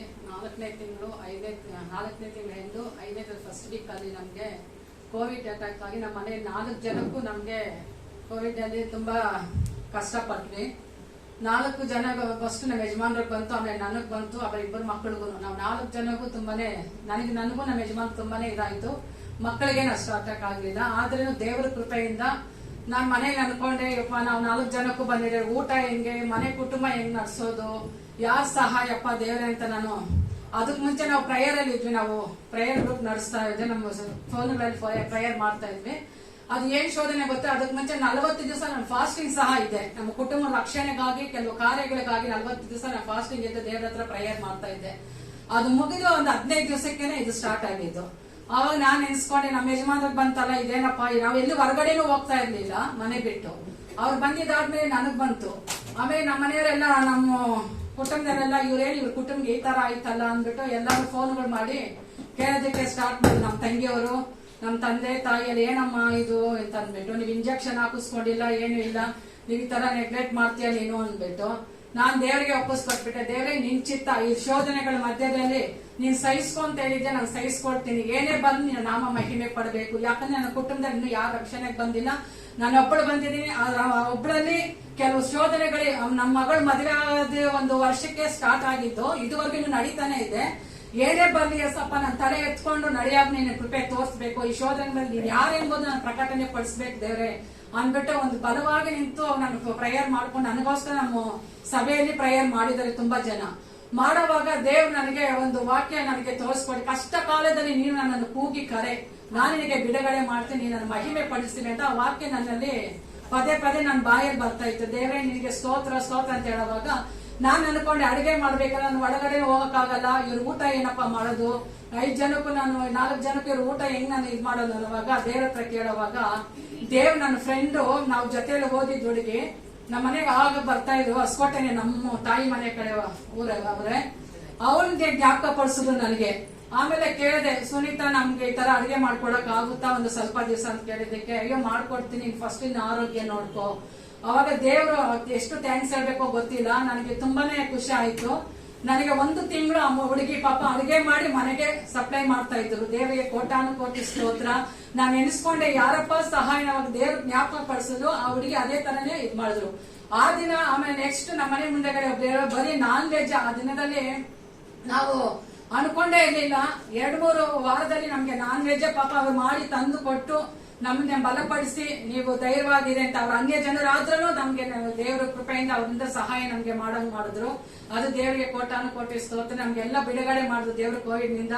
ನನಗೆ ಅದೊಂದು ದೊಡ್ಡ ಬಿಡುಗಡೆ ಮಾಡೋದಕ್ಕೆ ದೇವ್ರು ಎಲ್ಲರಂತೂ ನಮ್ಮ ಮನೆಯಲ್ಲಿ ನಮ್ಮ ಕುಟುಂಬದಲ್ಲಿ ಎಲ್ಲ ಏನೋ ಹೆಚ್ಚು ಕಡಿಮೆ ಆಗುತ್ತೆ ಇವರಿಗೆ ಅಂತ ಅನ್ಕೊಂಡಿದ್ರಂತೆ. ಎಲ್ಲ ಹೋಗಿ ಹಾಸ್ಪಿಟಲ್ ಹೋಗಿ ಮನೆಗೆ ಯಾರು ಬಂದಿಲ್ಲ ಇವ್ರು ಹೆಂಗೆ ಅಂದ್ಬಿಟ್ಟು. ಆದ್ರೆ ನಮ್ಮ ಯಜಮಾನ್ರಿಗೆ BP ಇದೆ, ಶುಗರ್ ಇದೆ, ಹಾರ್ಟ್ ಪ್ರಾಬ್ಲಮ್ ಇತ್ತು. ಆದ್ರೆ ದೇವ್ರ ಕೃಪೆಯಿಂದ ನಡ್ಸ್ಕೊಂಡ್ ಬಂದಿದ್ರೆ ದೇವರಿಗೆ ಕೋಟಿ ಸ್ತೋತ್ರ. ಆಮೇಲೆ ಎರಡನೇದು ಬಂದ್ಬಿಟ್ಟು ನಾವೊಂದು ಲೋನ್ ತಗೊಂಡಿದ್ವಿ.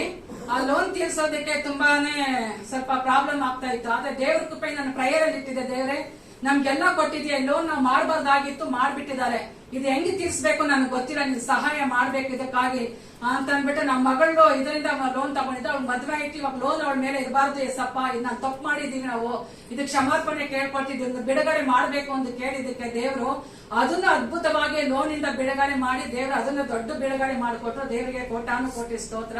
ಈ ಎರಡು ಕಾರ್ಯ ನಮ್ಮ ಜೀವಿತದಲ್ಲಿ ದೇವರು ಅದ್ಭುತ ಮಾಡಿದ್ದಾರೆ ಈ ವರ್ಷದಲ್ಲಿ. ದೇವರಿಗೆ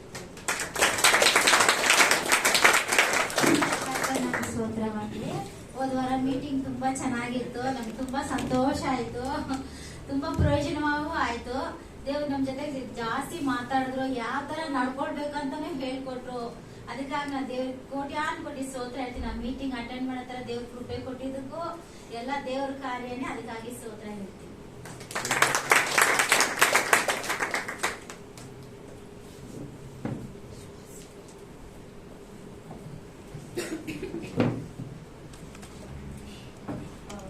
Praise the Lord. ನನಗೆ ಇವಾಗ ಜ್ವರ ಇಲ್ಲ, ಅದಕ್ಕೆ so praise the Lord once again.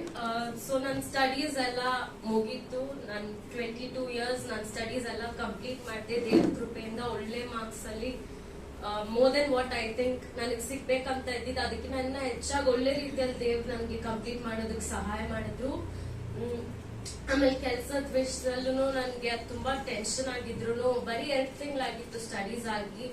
ಆಗ್ಲೂ ಎಲ್ರಿಗೂ ಸಿಗ್ತಾ ಇದೆ, ನಾನ್ ಏನ್ ಮಾಡ್ತಾ ಇದೀನಿ, ಮತ್ತೆ ಇಷ್ಟು ವರ್ಷ ಆದ್ರೂ ಆಯ್ತು, ಕೆಲಸ ಮಾಡಿಲ್ಲ ಅಂದ್ರೆ ಆಯ್ತು, ಹೆಂಗೋ ಓದ್ತಾ ಇದೀನಿ ಅಂತ ಸುಮ್ನೆ ಇರ್ಬೋದು, ನನ್ ಕಾಂಟ್ರಿಬ್ಯೂಟ್ ಮಾಡ್ತಾ ಇಲ್ಲ ಅಂತ ನನ್ನ ಫ್ಯಾಮಿಲಿಗೆ.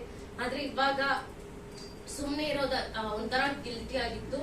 ಆದ್ರೆ ದೇವ್ರು ಅನೀಶ್ ಮೂಲಕ ನಾನು ನನ್ನ ರೆಸ್ಯೂಮ್ ಕಳ್ಸಿದ್ದೆ ಅನೀಶ್ಗೆ, ನಿಖಿತಾಕಾಗೆ. ಮತ್ತೆ ಅದೇ ಟೈಮಲ್ಲಿ ಕರೆಕ್ಟ್ ಆಗಿ ಅವ್ನ ಫ್ರೆಂಡ್ನು ತಿಳಿಸಿದ್ದ ನಮ್ಗೆ HR ಅಲ್ಲಿ ಒಬ್ರು ಬೇಕಾಗಿದ್ದಾರೆ ಅಂತ. ಸೊ ಕರೆಕ್ಟ್ ಆಗಿ ದೇವ್ರ ಅದೇ ಸಮಯದಲ್ಲಿ ಅವನ್ಗೂ ನನ್ ರೆಸ್ಯೂಮ್ ಸಿಕ್ಕಿ ಅವ್ನ ಫ್ರೆಂಡ್ ಕಳ್ಸೋ ಮಾಡಿದ್ರು. ಅದನ್ನು ಪ್ರೇಯರ್ ಮಾಡಿದೆ, ತುಂಬಾನೇ ಪ್ರೇಯರ್ ಮಾಡಿದೆ. ಯಾಕಂದ್ರೆ ದೇವ್ರ ಚಿತ್ತ ಇಲ್ದಿರೋದು ನನ್ಗೆ ಯಾವ್ದು ಬೇಡ ಅಂತ. ಅದೆಷ್ಟೇ ಇರ್ಲಿ ಏನೇ ಇದ್ರು ನಾನು ಅದೊಂದು ತಿಳ್ಕೊಂಡೆ, ದೇವ್ರ ಚಿತ್ತ ಇಲ್ದಿರೋದೊಂದು ಬೇಡ ಅಂತ. ಸೊ ಪ್ರೇಯರ್ ಮಾಡ್ತಾ ಇದ್ದೆ, ದೇವ್ರ ಚಿತ್ತ ಇದ್ರೆ ಮಾತ್ರ ಅವ್ರು ಫೋನ್ ಮಾಡ್ಬೇಕಂತ. 2 ವಾರ ಆಯ್ತು ದೇವ್ರ ಚಿತ್ತ ಇಲ್ಲ ಅಂತ ಅನ್ಕೊಂಡು ಇನ್ನ ನನ್ ಫುಲ್ ಟೆನ್ಷನ್ ಆಗಿತ್ತು, ಕೆಲ್ಸ ಸಿಗ್ತಲ್ಲ, ಏನು ಆಗ್ತಲ್ಲ, ಏನ್ ಮಾಡೋದು ಅಂತ. ಆಮೇಲೆ 2 ವಾರ ಆದ್ಮೇಲೆ ಅವ್ರು ಫೋನ್ ಮಾಡಿದ್ರು. ಮತ್ತೆ ಒಂದೇ ರೌಂಡ್ ಇಂಟರ್ವ್ಯೂ ಎಲ್ಲ ಆಯ್ತು, ಸೆಲೆಕ್ಟ್ ಆದೆ. ಆದ್ರೆ ನನ್ ಪ್ಯಾನ್ ಕಾರ್ಡ್ ಇರ್ಲಿಲ್ಲ. ಸೊ ಪ್ಯಾನ್ ಕಾರ್ಡ್ ಇಂದ ಮತ್ತೆ ಡಿಲೇ ಆಯ್ತು. ಆಗ್ಲೂ ನನ್ಗೆ ನಮ್ಮ ಮಮ್ಮಿ ಪಾಪ ಎಲ್ರಿಗೂ ಫುಲ್ ಟೆನ್ಷನ್ ಆಗಿದ್ದೆ, ನಿನ್ ಕೆಲ್ಸ ಕೈಗೆ ಬಂದ್ರು ಬಾಯಿಗೆ ಸೇರ್ತಿರೋ ಹಂಗಾಗೋಯ್ತಂತ. ಆಮೇಲೆ ಅದೆಂಗೂ ನಂಗೆ ಗೊತ್ತಿಲ್ಲ, ದೇವ್ರ ಕೃಪೆಯಿಂದ ದೇವ್ರ ಚಿತ್ತ ಇದ್ದಿದ್ರಿಂದ ಅವ್ರು ವೇಟ್ ಮಾಡಿದ್ರು. 9 days ವೇಟ್ ಮಾಡಿದ್ರು ನನ್ ಪ್ಯಾನ್ ಕಾರ್ಡ್ ಬರೋಕೆ. ಮತ್ತೆ ನಾನು ಮಂಡೆಯಿಂದ ಕೆಲಸ ಶುರು ಮಾಡಿದೆ. ಮಂಡೆಯಿಂದ ಕೆಲಸ ಶುರು ಮಾಡಿ ಟ್ಯೂಸ್ಡೇ ಹೋದೆ ಆಫೀಸ್ಗೆ. ಟ್ಯೂಸ್ಡೇಯಿಂದ ಜ್ವರ ಶುರು ಆಯ್ತು.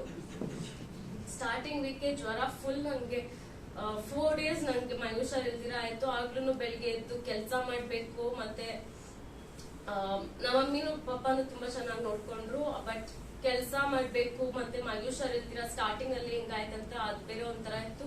ಆದ್ರೆ ನನ್ ಮೈ ಹುಷಾರ್ ಇಲ್ದಿರೋವಾಗ್ಲೂ ದೇವ್ರು ನನ್ ಚೆನ್ನಾಗಿ ನನ್ ಕೆಲಸ ಟೈಮ್ ಟು ಟೈಮ್ ಮಾಡಿ ಮುಗಿಸೋ ಹಾಗೆ. ಅವ್ರ ಹತ್ರ ಏನು ನಾನು ಇನ್ನ ಮಾಡಿಲ್ಲ, ಮತ್ತೆ ಮೈ ಹುಷಾರ್ ಇಲ್ದಿರ ಇವಳು ಹೆಂಗ್ ಮಾಡ್ತಾಳೆ ಆತರ ಎಲ್ಲ ಏನು ಇಲ್ದಿರೋ ಹಾಗೆ ನನ್ಗೆ ದೇವ್ರು ಎಲ್ಲ ನನ್ ಕೆಲಸ ಟೈಮ್ ಟು ಟೈಮ್ ಮಾಡಕ್ ಸಹಾಯ ಮಾಡಿದ್ರು. ಸೊ ದೇವ್ರು ನನ್ಗೊಂದೊಳ್ಳೆ ಕೆಲಸ ಕೊಟ್ಟಿದ್ದಾರೆ, ನನ್ಗೊಂದೊಳ್ಳೆ ಕೆಲಸ ಸ್ಟಾರ್ಟ್ ಮಾಡೋದಕ್ಕೆ ಸಹಾಯ ಮಾಡಿದ್ದಾರೆ. 10th ಅಲ್ಲಿ ಇದ್ದಾಗ ನಂಗೆ ಮ್ಯಾಥ್ಸ್ ಇರ್ಲಿಲ್ಲ, ಏನು ಇರ್ಲಿಲ್ಲ. ಎಲ್ರು ಅಂದ್ರು ನೀನ್ ಏನ್ ಆಗ್ತೀಯ ನಂಗೆ ಗೊತ್ತಿಲ್ಲ. ನನ್ಗೂ ಫುಲ್ ಡೌಟ್ ಇತ್ತು, ನಾನು PUC ಮಾಡ್ತೀನ ಇಲ್ಲಾಂದ್ರೆ ಡಿಗ್ರಿ ಮಾಡ್ತೀನ ಅಂತ. But with god all things are possible. ನಾನು ಡಬಲ್ ಮಾಸ್ಟರ್ಸ್ ಮಾಡೋದಕ್ಕೆ ದೇವ್ರ ಸಹಾಯ ಮಾಡಿದ್ದಾರೆ. ಮತ್ತೆ ಡಬಲ್ ಮಾಸ್ಟರ್ಸ್ ಮಾಡೋದಲ್ದಿರ ದೇವ್ರು ನನ್ಗೆ ಡಬಲ್ ಮಾಸ್ಟರ್ಸ್ ಅಲ್ಲೂ ನನ್ನ CGPA ಎಲ್ಲ 8 point ಇದ್ರಲ್ಲೇ ಇದೆ. So it's all by God's grace, nothing by my own efforts. ಆದ್ರೆ ದೇವ್ರ ಕೃಪೆಯಿಂದ ನನ್ಗೆಲ್ಲ ಒಳ್ಳೆ ರೀತಿಯಲ್ಲಿ ಎಲ್ಲ ನನ್ನ ಎಜುಕೇಶನ್ ದೇವ್ರು ಒಂದ್ ಒಳ್ಳೆ ರೀತಿಯಲ್ಲಿ ಕಷ್ಟ ಇದ್ರು ಏನೇ ಇದ್ರು ನಮ್ಮ ಪಪ್ಪ ಮಮ್ಮಿ ನನ್ನ ಒಂದೊಳ್ಳೆ ಕಾಲೇಜಲ್ಲಿ best of the best school, best of the best colleges, ನನ್ನ 4 ಕಾಲೇಜಸ್ ಚೇಂಜ್ ಮಾಡಿದ್ದೀನಿ. ಸೊ ಅದನ್ನು ಒಂದರಿಂದ ಒಂದಿನ ಬೆಸ್ಟ್ಗೆನೆ ನನ್ಗೆ ಅದನ್ನು ಹೋಗೋದಕ್ಕೆ ಸಹಾಯ ಮಾಡಿದ್ದಾರೆ. ಎಲ್ಲ ರೀತಿಯಲ್ಲೂ ದೇವ್ರು ತುಂಬಾ ನನಗೆ ಸಹಾಯ ಮಾಡಿದ್ದಾರೆ. God's given me the best. ಮತ್ತೆ ಈ 1 ವರ್ಷದಲ್ಲೂ ನನ್ಗೆ ತುಂಬಾ ಒಳ್ಳೇದ್ ಮಾಡಿದ್ದಾರೆ ದೇವ್ರು. ಮತ್ತೆ ನನ್ಗಿದ್ದು ಯೂತ್ ಮೀಟಿಂಗ್ ಅಲ್ಲಿ ಹೇಳಿದ್ದೆ, ಆದ್ರೆ ಇಲ್ಲೇನಿರ್ಲಿಲ್ಲ. ಸೊ ನನ್ಗೆ ಇಲ್ಲಿದ್ದು ತುಂಬಾ ಪ್ರಾಬ್ಲಮ್ ಇತ್ತು 2 years ಇಂದ. ಅದನ್ನು ಹೋಗ್ತಾ ಇರ್ಲಿಲ್ಲ. ಅದು ನನ್ ತುಂಬಾ ಫೆಡ್ ಅಪ್ ಆಗೋಗಿದೆ. ದೇವ್ರನ್ನ ಕೇಳ್ತಿದ್ದೆ ಯಾಕೆ ನೀವ್ ಇನ್ನ ಹೀಲ್ ಮಾಡಿಲ್ಲ ಅಂತ. ಅದನ್ನು ಲಾಸ್ಟ್ ಇಯರ್ ಸೆಪ್ಟೆಂಬರ್ ಅಲ್ಲಿ ತುಂಬಾ ಕೆಟ್ಟದಾಗ ಆಗೋಗಿತ್ತು. ನಮ್ಮ ಅಣ್ಣ ಒಂದು ಡಾಕ್ಟರ್ ಅಂದ್ರು, ಮತ್ತೆ ಡಾಕ್ಟರ್ ಅಂದ, ಮತ್ತೆ ಅವ್ರ ಹತ್ರ ಪ್ರೇಯರ್ ಮಾಡಿ ಹೋದಾಗ ಅವ್ರೇನು ನೋಡ್ಲಿಲ್ಲ, ಬರೀ ದೂರದಿಂದ ಹಿಂಗ್ ನೋಡಿದ್ರು, ಏನೋ ಅಂದ್ರು, ಟೂತ್ ಪೇಸ್ಟ್ ಚೇಂಜ್ ಮಾಡ್ಬೇಕಂದ್ರು. 2 ವರ್ಷದಿಂದ ನಾನು ಪಡ್ತಾ ಇದ್ದದ್ದು ಬಾಧೆ ಎಲ್ಲ 1 ತಿಂಗಳಲ್ಲಿ ದೇವ್ರು ಹೋಗಂಗ್ ಮಾಡಿದ್ರು. ಆ ಡಾಕ್ಟರ್ ದೇವ್ರ ಕೃಪೆ ಇಲ್ದಿರ ಆ ಡಾಕ್ಟರ್ ಹೇಳಿದ್ರು ವರ್ಕ್ ಆಗ್ತಾ ಇರ್ಲಿಲ್ಲ. ಸೊ ದೇವ್ರು ನನ್ಗೆ ಅಲ್ಲೂ ನನ್ಗೆ ಬಿಡುಗಡೆ ಕೊಟ್ರು. So God's given me the best. God's ಇಲ್ಲಿವರೆಗೂ ಬಂದಿದ್ದೀನಿ ಅಂದ್ರೆ ಅದು ಬರೀ ದೇವ್ರ ಕೃಪೆಯಿಂದ. ಮತ್ತೆ ಎಷ್ಟೊಂದ್ ಕಡೆ ಆಕ್ಸಿಡೆಂಟ್ ಅದು ಇದು ಅಂತ ಇದ್ದಾಗ್ಲೂ ಗಾಡಿಯಲ್ಲಿ ಹೋಗುವಾಗ ದೇವ್ರು ನನ್ನ ಪ್ರೊಟೆಕ್ಟ್ ಮಾಡಿದ. ನನ್ಗೆ ಇವಾಗ್ಲೂ ಒಂದೊಂದ್ಸತಿ ಅರ್ಥ ಆಗಲ್ಲ. ಸ್ವಲ್ಪ ಗ್ಯಾಪ್ ಅಲ್ಲಿ ಒಂದ್ ಕಾರ್ ಹಿಂಗ್ ಬರ್ತಾ ಇತ್ತು, ಮತ್ತೆ ಇನ್ನೊಂದ್ ಕಾರ್ ಈ ಕಡೆ ನಿಂತಿದೆ. ಇಷ್ಟೇ ಜಾಗ ಇತ್ತು, ಇನ್ನ ಗೊತ್ತಿಲ್ಲ ನಾನು ಹೆಂಗ ಆ ಗ್ಯಾಪ್ ಅಲ್ಲಿ ಹೋದೆ ಅಂತ. ಆದ್ರೆ ನನ್ಗೆ ಅನ್ಸು ದೇವ್ರ ಏಂಜಲ್ಸ್ ಅದ್ ನನ್ನ ಪ್ರೊಟೆಕ್ಟ್ ಮಾಡಿದಂತ. ಸೊ ಅದನ್ನು ನನ್ಗೆ ಇವತ್ವರೆಗೂ ನನ್ಗೆ ಅರ್ಥ ಆಗಲ್ಲ ಅದ್ ಹೆಂಗ್ ನಾನು ಅಲ್ಲಿ ಹೋದೆ ಅಂತ. ಮುಂದೆ ಆಗ್ಲೂ ದೇವ್ರ ನನ್ ಪ್ರೊಟೆಕ್ಟ್ ಮಾಡ್ಕೊಂಡು ನನ್ನ ಮುಂದೆ ಕರ್ಕೊಂಡ್ ಬಂದಿದ್ದಾರೆ. ಇಲ್ಲಿವರೆಗೂ ಇದೇನಂದ್ರೆ ದೇವ್ರ ಕೃಪೆಯಿಂದಾನೆ. ಮತ್ತೆ ಇವತ್ತು ನಾನು ಹೀಲ್ ಆಗಿ ಚರ್ಚಿಗೆ ಬಂದಿದ್ದೀನಿ ಅಂದ್ರೂ ಆ ದೇವ್ರ ಕೃಪೆಯಿಂದ. So thank you very much.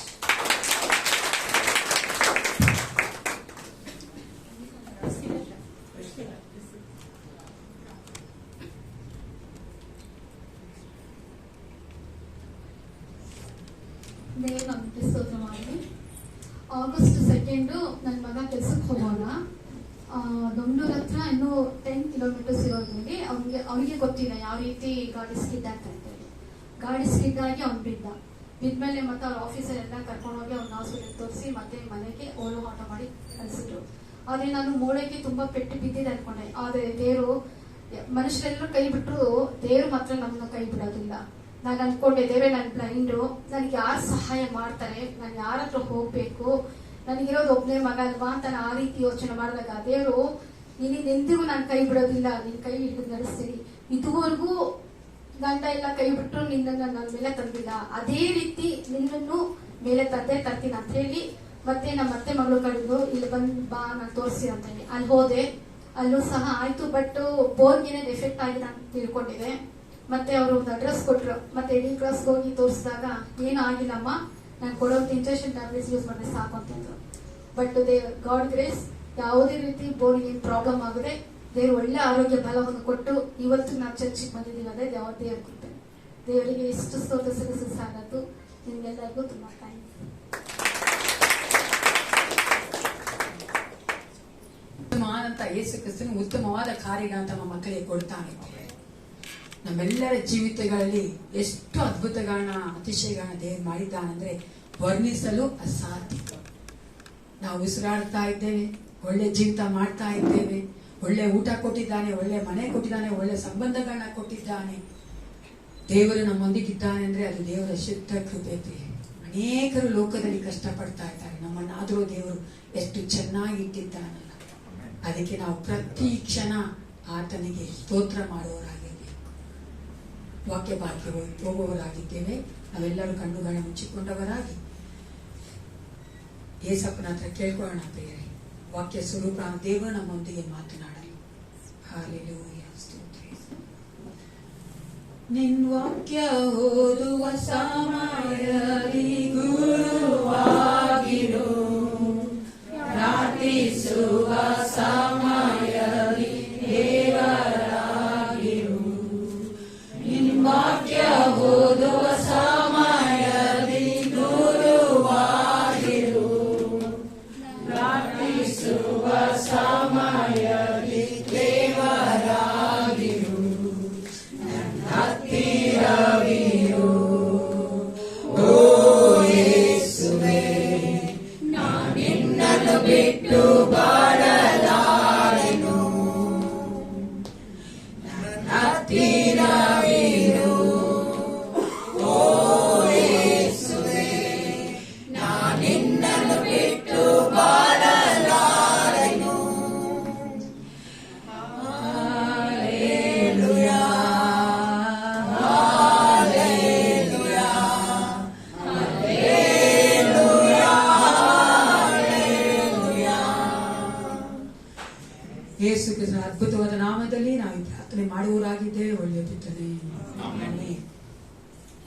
ಒಂದು ಸಾರಿ ಇದೇ ರೀತಿಯಾಗಿ ನಮ್ಮ ಸಂಡೇ ಸರ್ವಿಸ್ ಇದೆಯಲ್ಲ, ಆ ತರ ಒಂದು ಚರ್ಚಲ್ಲಿ ಸರ್ವಿಸ್ ಅಲ್ಲಿ ಪಾಸ್ಟ್ ಹೇಳಿದ್ರು, ನಿಮ್ಗೆ ಏನಾರ ಪ್ರಾರ್ಥನಾ ಮನವಿಗಳಿದೆಯೋ, ಏನಕ್ಕೋಸ್ಕರ ಪ್ರಾರ್ಥನೆ ಮಾಡ್ಬೇಕು ಹೇಳ್ರಿ. ನಮ್ಗೆ ಗೊತ್ತಿರೋಂಗೆ ಹೇಳ್ತೀವಲ್ಲ ನಾವು ಸಹ, ಹುಷಾರಿಲ್ಲ ನಮ್ಗೆ, ನಮ್ಮ ಮಗನಿಗೆ ಹುಷಾರಿಲ್ಲ, ನಮಗದು ಬೇಕು ಇದು ಬೇಕು ಅಂತ ಪ್ರಾರ್ಥನೆ ಮಾಡ್ಕೊಳ್ಳಿ, ಅಥವಾ ಅವ್ರಿಗೆ ನಾವು ಸಹಾಯ ಮಾಡ್ತಾ ಇದ್ದೇವೆ ಅದಕ್ಕೋಸ್ಕರ ಪ್ರಾರ್ಥನೆ ಮಾಡ್ಕೊಳ್ಳಿ ಅಂತ ಅನೇಕ ಕಾರ್ಯಗಳನ್ನ ಅವ್ರು ಹೇಳಕ್ ಪ್ರಾರಂಭಿಸ್ತಾರೆ. ಆದ್ರೆ ಒಬ್ಬ ಸಹೋದರಿ ಎದ್ದು ನಿಂತ್ಕೊಂಡು, ನನ್ನ ಮೊಮ್ಮಗಳಿಗೆ 16 ವರ್ಷವಾಗಿದೆ, ಆಕೆಗೆ ಈ ವಾರದಲ್ಲಿ ಡ್ರೈವಿಂಗ್ ಲೈಸೆನ್ಸ್ ಬಂದಿದೆ, ನಮ್ಮೆಲ್ಲರಿಗೋಸ್ಕರ ಪ್ರಾರ್ಥನೆ ಮಾಡ್ಕೊಳ್ಳಿ ಅಂತ. ಯಾಕಂದ್ರೆ ಆಕೆಗೆ ಡ್ರೈವಿಂಗ್ ಲೈಸೆನ್ಸ್ ಬಂದಿದೆ, ಆಕೆ ಯಾರನ್ನೂ ಸಾಯಿಸಬಾರ್ದು, ಅದಕ್ಕೆ ನಮ್ಮ ಪ್ರೊಟೆಕ್ಷನ್ಗೋಸ್ಕರ ಪ್ರಾರ್ಥನೆ ಮಾಡ್ಕೊಳ್ಳಿ ಅಂದಾಗ ಆ ಸಭೆಯಲ್ಲಿ ಎಲ್ಲರೂ ನಕ್ಬಿಟ್ರು. ಎಲ್ಲರೂ ಸೀರಿಯಸ್ ಆಗಿ ಪ್ರಾರ್ಥನೆ ಮಾಡ್ತಾ ಇದಾರಲ್ಲ, ನಕ್ಬಿಟ್ರು. ಈ ಒಂದು ದಿನದಲ್ಲಿ ಪ್ರಿಯರೇ, ನಮ್ಮ ಒಂದು ಧ್ಯಾನಕ್ಕಾಗಿ ಗಲಾತ್ಯರ ಪತ್ರಿಕೆ 5ನೇ ಅಧ್ಯಾಯದಲ್ಲಿ 1ನೇ ವಚನ ತಿಳಿಸ್ಕೊಳ್ಳೋಣ. Let's meditate Galatians chapter 5 verse 1. ಗಲಾತ್ಯರ ಬರೆದ ಪತ್ರಿಕೆ 5ನೇ ಅಧ್ಯಾಯದಲ್ಲಿ 1ನೇ ವಚನ. ಕ್ರಿಸ್ತನು ನಮ್ಮನ್ನು ಸ್ವತಂತ್ರದಲ್ಲಿಡಬೇಕೆಂದು ನಮಗೆ ಬಿಡುಗಡೆ ಮಾಡಿದನು. ಹೋಗಿ ಅದರಲ್ಲಿ ಸ್ಥಿರವಾಗಿ ನಿಲ್ಲಿರಿ. ದಾಸತ್ವದ ನೊಗದಲ್ಲಿ ತಿರುಗಿ ಸಿಕ್ಕಿಕೊಳ್ಳಬೇಡಿರಿ. ನಾ ಏನ್ ಮೆಸೇಜ್ ಕೊಡಬೇಕು ಅಂತ ಯೋಚನೆ ಮಾಡ್ತಾ ಇದ್ದೆ ಪ್ರಿಯರೇ. ಆಗ ನನಗೆ ದೇವರಾತ್ಮನು ಈ ಒಂದು ದಿನ ಎಂತಹ ದಿನವಾಗಿದೆ, ಭಾರತ ದೇಶದಲ್ಲಿ ಸ್ವಾತಂತ್ರ್ಯ ದಿನವಾಗಿದೆ. 75th independence day we are celebrating ಅಲ್ವಾ. 75 ವರ್ಷಗಳಾಯ್ತು ನಾವು ಭಾರತ ದೇಶಕ್ಕೆ ಸ್ವಾತಂತ್ರ್ಯ ಬಂದು ಬ್ರಿಟಿಷ್ ಅವರಿಂದ.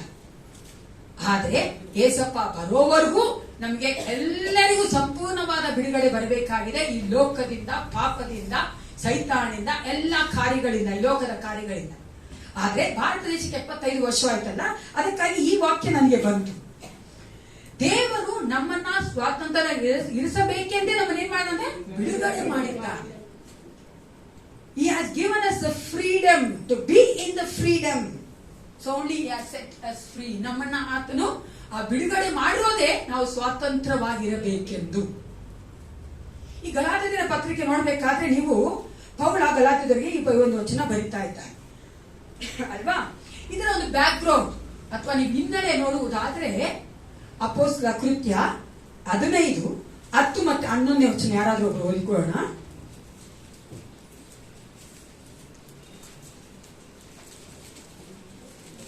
ಅಪೊಸ್ತಲರ ಕೃತ್ಯ 15, 10 ಮತ್ತು 11. ಹೀಗಿರುವುದರಿಂದ ನಮ್ಮ ಪಿತೃಗಳಾಗಲಿ ನಾವಾಗಲಿ ಹೊರಲಾರದ ನೊಗವನ್ನು ನೀವು ಶಿಷ್ಯರ ಹೆಗಲಿನ ಮೇಲೆ ಹಾಕಿ ದೇವರನ್ನು ಪರೀಕ್ಷಿಸುವುದು ಹೇಗೆ? ಕರ್ತನಾದ ಯೇಸು ಕ್ರಿಸ್ತನ ಕೃಪೆಯಿಂದಲೇ ನಾವು ರಕ್ಷಣೆಯನ್ನು ಹೊಂದಿದವರಾಗಿದ್ದೇವೆ. ಯೇಸು ಕ್ರಿಸ್ತನ ಕೃಪೆಯಿಂದಲೇ ನಾವು ರಕ್ಷಣೆಯನ್ನ ಹೊಂದಿದವರಾಗಿ ನಂಬುತ್ತೇವಲ್ಲವೇ? ಹಾಗೆಯೇ ಆದರೂ ಹೊಂದುವುದು ಎಂದು ಹೇಳಿದನು. ಇಲ್ಲಿ ನಾವು ನೋಡ್ತೇವೆ, ನಮ್ಮೆಲ್ಲರೂ ಗೊತ್ತಿರುವಂತಹ ಒಂದು ಕಾಂಟೆಕ್ಸ್ಟ್ ಅಲ್ಲಿ ಪೌಲ ಬರ್ನಬಾರು ನೀವು ನೋಡುವುದಾದ್ರೆ 15ನೇ ಅಧ್ಯಾಯದ ಅಪೊಸ್ತಲರ 15ನೇ ಅಧ್ಯಾಯದಲ್ಲಿ ಅವರು ಜೆರುಸಲೇಮ್ ಕೌನ್ಸಿಲ್ ಆಫ್ ಜೆರುಸಲೇಮ್ ಅಂತ ಹೇಳ್ತೇವೆ. ಅಲ್ಲಿ ಎಲ್ಸೆ ಮೇಲೆ ಬಂದು ಅವ್ರು ಮಾಡಿದಂತ ಎಲ್ಲಾ ಸೇವೆಯ ವರದಿಯನ್ನ ಕೊಡ್ತಾ ಇದ್ದಾರೆ. ವರದಿ ಕೊಡ್ಬೇಕಾದ್ರೆ ಪೌಲನು ಮತ್ತೆ ಬರ್ನಬನ ವರದಿ ಕೊಡ್ಬೇಕಾದ್ರೆ ಈ ಮಾತುಗಳನ್ನ ಅಲ್ಲಿ ಹೇಳ್ತಾ ಇದ್ದಾರೆ. ಅವ್ರೇನ್ ಅನ್ಕೊಂಡಿದ್ರ ಅಂದ್ರೆ ಯಹೂದ್ಯ ಧರ್ಮದಲ್ಲಿರುವಂತಹ ಯಹೂದ್ಯರು, ದೇವರು ಆರಿಸಿಕೊಂಡಂತ ಇಸ್ರಾಯೇಲ್ಸ್ ಅವ್ರು ಏನ್ ಅನ್ಕೊಂಡಿದ್ರಂದ್ರೆ ಇವಾಗ ಅನ್ಯ ಜನಗಳೆಲ್ಲ ಯೇಸು ಕ್ರಿಸ್ತನ ಅಂಗೀಕರಿಸ್ಕೊಂತಾ ಇದ್ದಾರಲ್ಲ, ಆದ್ರೆ ಅವ್ರಿಗೇನಾಗಿಲ್ಲ, ಸುನ್ನತಿ ಆಗಿಲ್ಲ, ಅವರು ಯಹೂದ ಧರ್ಮವನ್ನ ಪಾಲಿಸ್ತಾ ಇಲ್ಲ. ಆದ್ರೆ ಅವ್ರಿಗೆ ಏನಾಗ್ತಾ ಇದೆ, ಅವರು ರಕ್ಷಣೆಗೆ ಬರ್ತಾ ಇದ್ದಾರಲ್ಲ. ಆವಾಗ ಈ ಪೌಲನು ಆ ಒಂದು ಮಾತುಗಳನ್ನ ಅಲ್ಲಿ ಹೇಳೋದು ನಾವು ಕೇಳ್ತೇವೆ. ನಾವು ಯಾಕೆ ಆ ನೊಗವನ್ನ ಅವರ ಮೇಲೆ ಹಾಕಬೇಕು? ಈ ಕಾರ್ಯಗಳಾಗುವಾಗ ನಾವು ನೋಡುತ್ತೇವೆ ಅಲ್ಲಿ ಯೆರೂಸಲೇಮ್ ಕೌನ್ಸಿಲ್ ಅಲ್ಲಿ ಆ ಎಲ್ಲಾ ಅಪೊಸ್ತಲರು ಸೇರಿ ಒಂದು ತೀರ್ಮಾನ ತೆಗೆದುಕೊಳ್ತಾರೆ. ಏನ್ ತೀರ್ಮಾನ? ಅದೇ 15ನೇ ಅಧ್ಯಾಯದಲ್ಲಿ 20ನೇ ವಚನ ಓದಿಕೊಳ್ಳೋಣ. ಆದರೆ ವಿಗ್ರಹಕ್ಕೆ ನೈವೇದ್ಯ ಮಾಡಿದ್ದನ್ನು, ಆಹಾರವನ್ನು ಕುತ್ತಿಗೆ ಇಸುಕಿ ಕೊಂದದ್ದನ್ನು, ರಕ್ತವನ್ನು ವಿಸರ್ಜಿಸಬೇಕೆಂದು ನಾವು ಅವರಿಗೆ ಕಾಗದವನ್ನು ಬರೆದು ಅಪ್ಪಣೆ ಕೊಡೋಣ. ಅಲ್ಲೇನ್ ಅನ್ಕೊಂಡ್ಬಿಟ್ರು, ಬೇರೆ ಏನ್ ಕಾರ್ಯಗಳು ಬೇಡ, ಈ 3 ಕಾರ್ಯಗಳು ಮಾತ್ರ ಅನ್ಯ ಜನಗಳು ಇಸ್ರೇಲ್ ಜನ ಅಲ್ಲದೆ ಇರೋರು ಯೇಸು ಕ್ರಿಸ್ತನ ಅಂಗೀಕರಿಸ್ಕೊಳ್ಬೇಕಾದ್ರೆ ಮಾಡ್ಬೇಕಂತ ಕಾರ್ಯ. ಸರಿನಾ? ಏನೆಲ್ಲ ಮಾಡಬಾರ್ದು ಅವರು? ವಿಗ್ರಹಕ್ಕೆ ನೈವೇದ್ಯ ಮಾಡಿದನ್ನ, ಆಧಾರವನ್ನ, ಕುತ್ತಿಗೆ ಎಸಿ ಕೊಂದದ್ದನ್ನ, ರಕ್ತವನ್ನ ವಿಸರ್ಜಿಸಬೇಕು. ನಾವು ವಿಶ್ವಾಸಿಗಳೆಲ್ಲ ವಿಸರ್ಜಿಸ್ಬಿಟ್ಟಿದ್ದೀರಾ?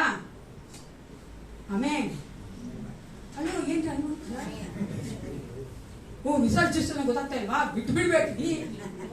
ಕಾರಣ ಗೊತ್ತಿಲ್ಲ ಈಗ ಅರ್ಥ. ಬಿಟ್ಬಿಡಿದೀರಾ? ನೀವೆಲ್ಲ ಬಿಟ್ಟು ಬಿಟ್ಟಿದ್ದೀವಲ್ಲ.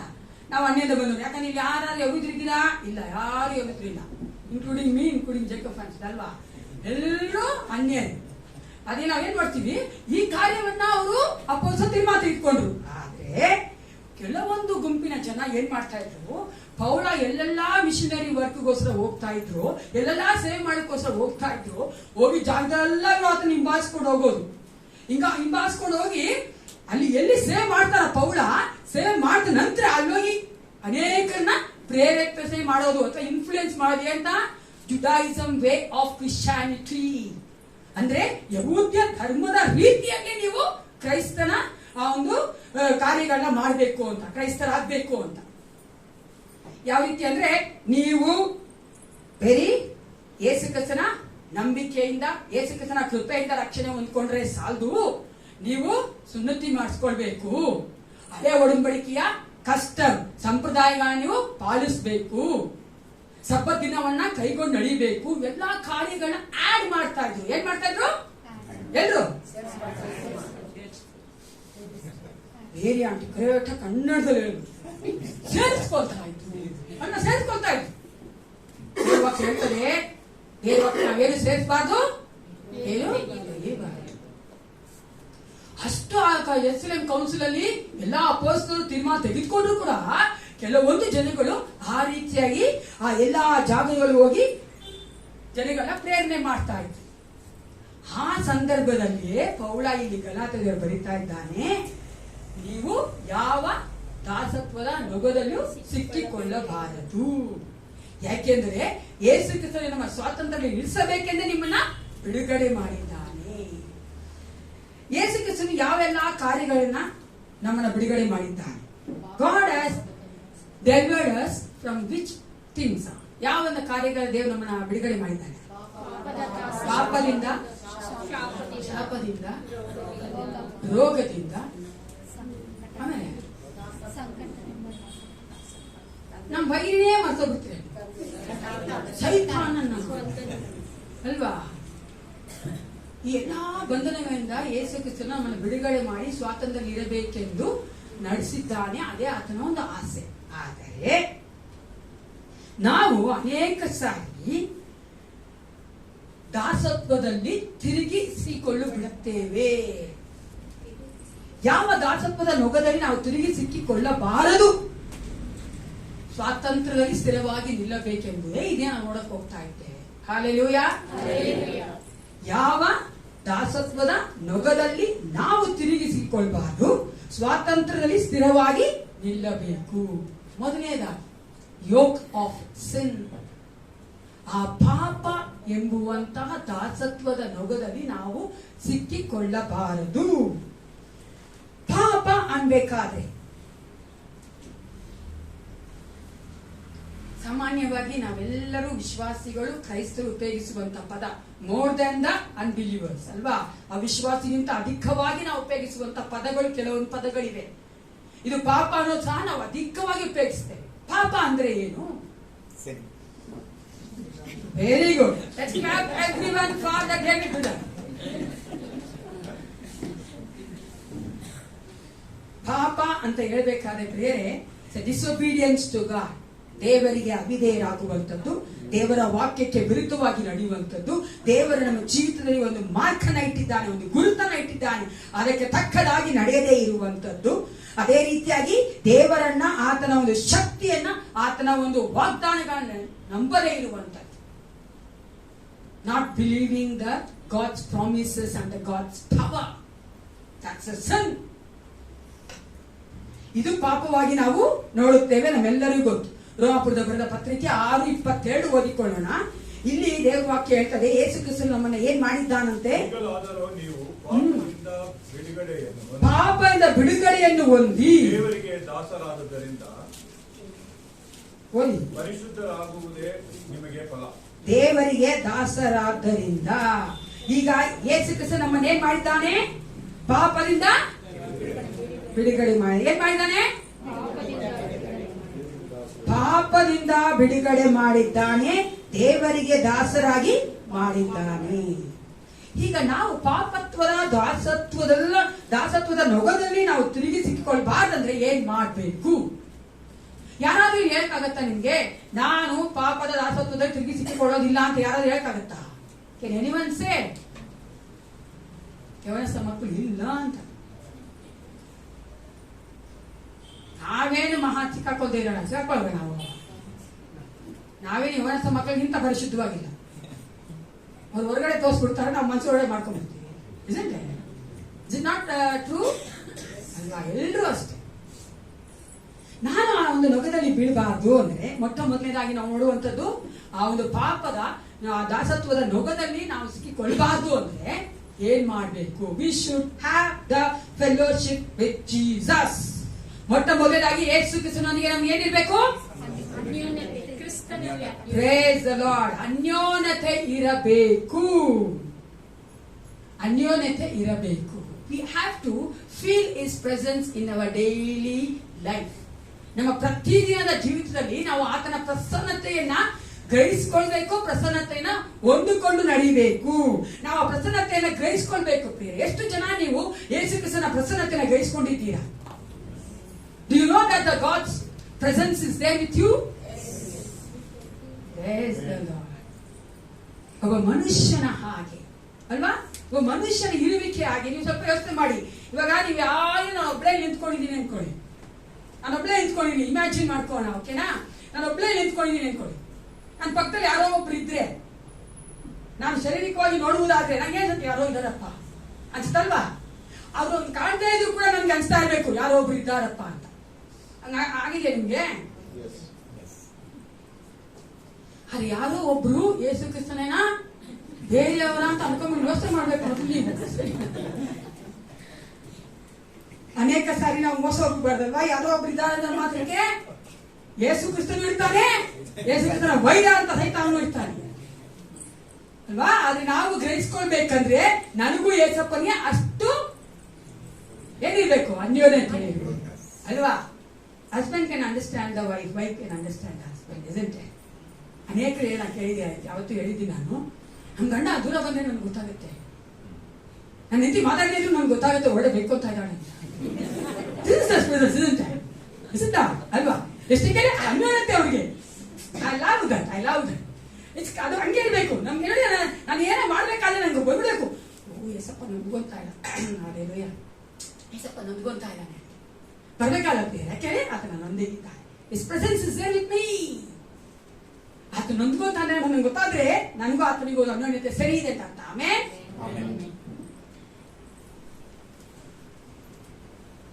ಆತನ ಫೆಲೋಶಿಪ್ ಅಲ್ಲಿ ಇರ್ಬೇಕಂದ್ರೆ ಮೊದಲನೇದಾಗಿ ನಾವು ಆತನ ಪ್ರಸನ್ನತೆಯನ್ನು ಗ್ರಹಿಸಿಕೊಳ್ಬೇಕು.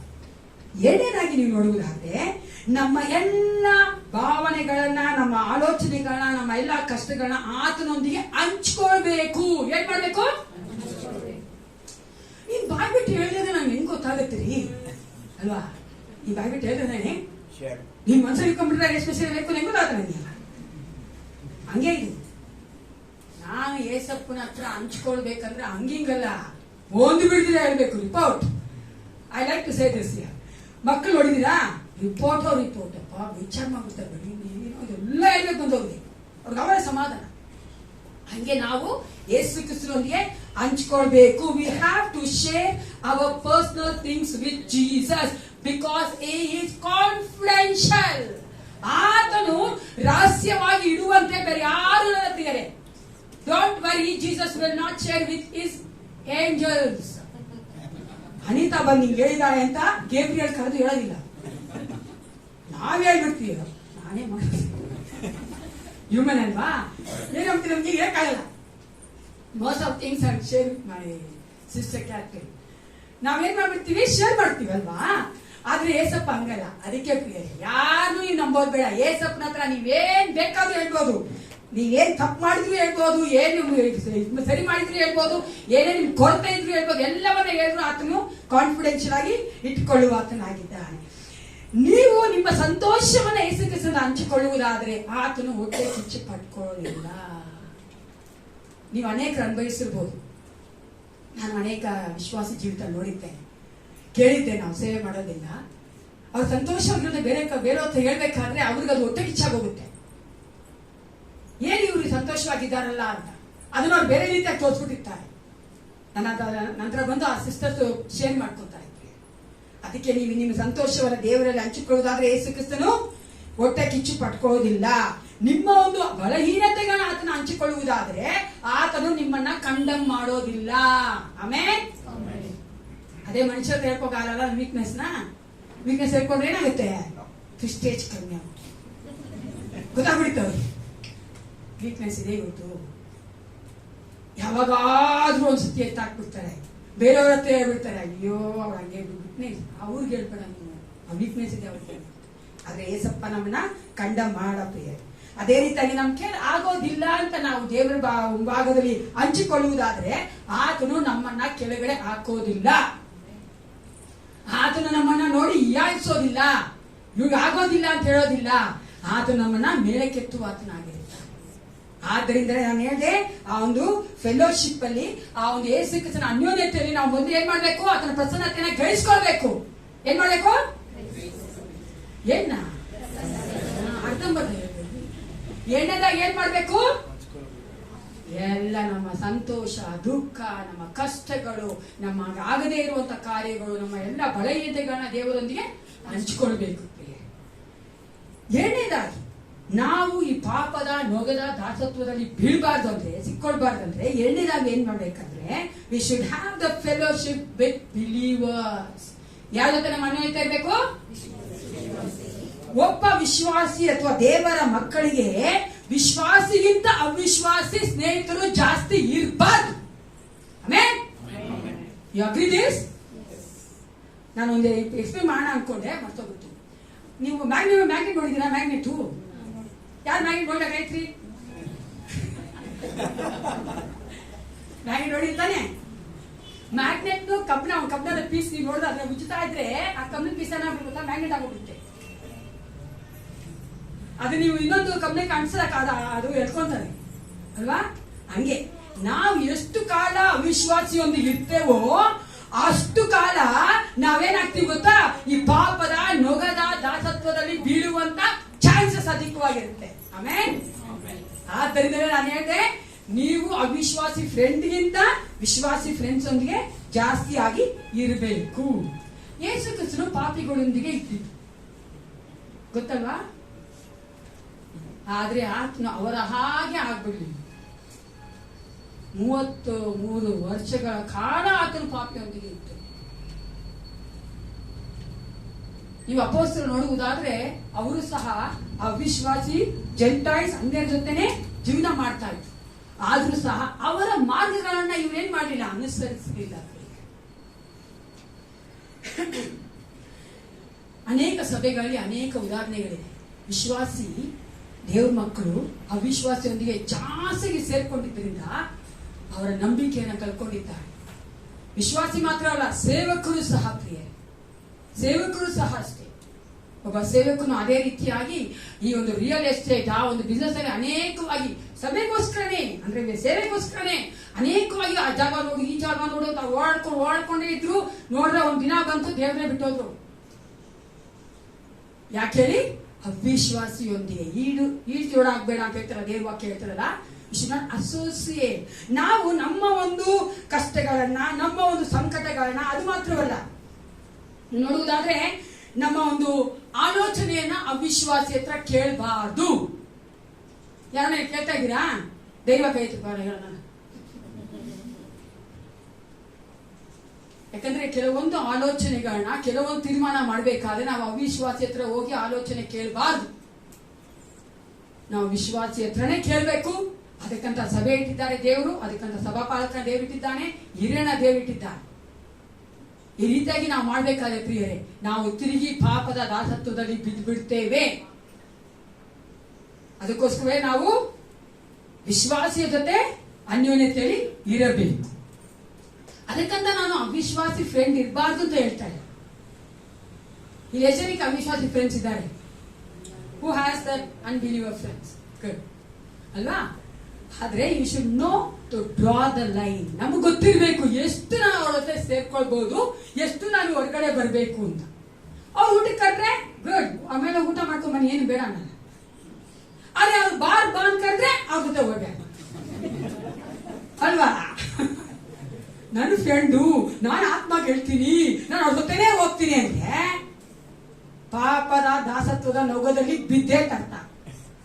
ಏಸಪ್ಪ ನಮಗೆ ಆ ಬಿಡುಗಡೆ ಮಾಡಿದ್ದೇನಕ್ಕೋಸ್ಕರವಾಗಿ ಸ್ವಾತಂತ್ರ್ಯದಲ್ಲಿ ಇರಬೇಕೆಂದು. ಆಮೇಲೆ ಭಾರತ ದೇಶಕ್ಕೆ ದೇವರು ಸ್ವಾತಂತ್ರ್ಯ ಕೊಟ್ಟಿದ್ದಾನೆ. ನಮ್ಮ ಜೀವಿತದಲ್ಲಿ ದೇವರು ಅಧಿಕವಾಗಿ ಸ್ವಾತಂತ್ರ್ಯ ಕೊಟ್ಟಿದ್ದಾನೆ ಅಂತೀವಿ. ಆ ಸ್ವಾತಂತ್ರ್ಯ ನಾವು ನಿಲ್ಲಬೇಕು. ಎರಡನೇದಾಗಿ ನಾವು ಯಾವ ಒಂದು ನೊಗದಲ್ಲಿ ಬಿದ್ದು ಬಿಡ್ತೇವೆ ಅಂದ್ರೆ ಯೋಕ್ ಆಫ್ ಸೈಟನ್, ಸೈತಾನನ ಆ ಒಂದು ದಾಸತ್ವದ ನೊಗದಲ್ಲಿ ಬಿದ್ದು ಬಿಡುತ್ತೇವೆ. ನಾವೆಲ್ಲರೂ ಗೊತ್ತಿರುವಂತೆ ನಾವೆಲ್ಲರೂ ಯೇಸುಕ್ರಿಸ್ತನ ಬರಕ್ಕೆ ಮುಂಚಿತವಾಗಿ ಯಾರಿಗೆ ದಾಸರಾಗಿದ್ವಿ?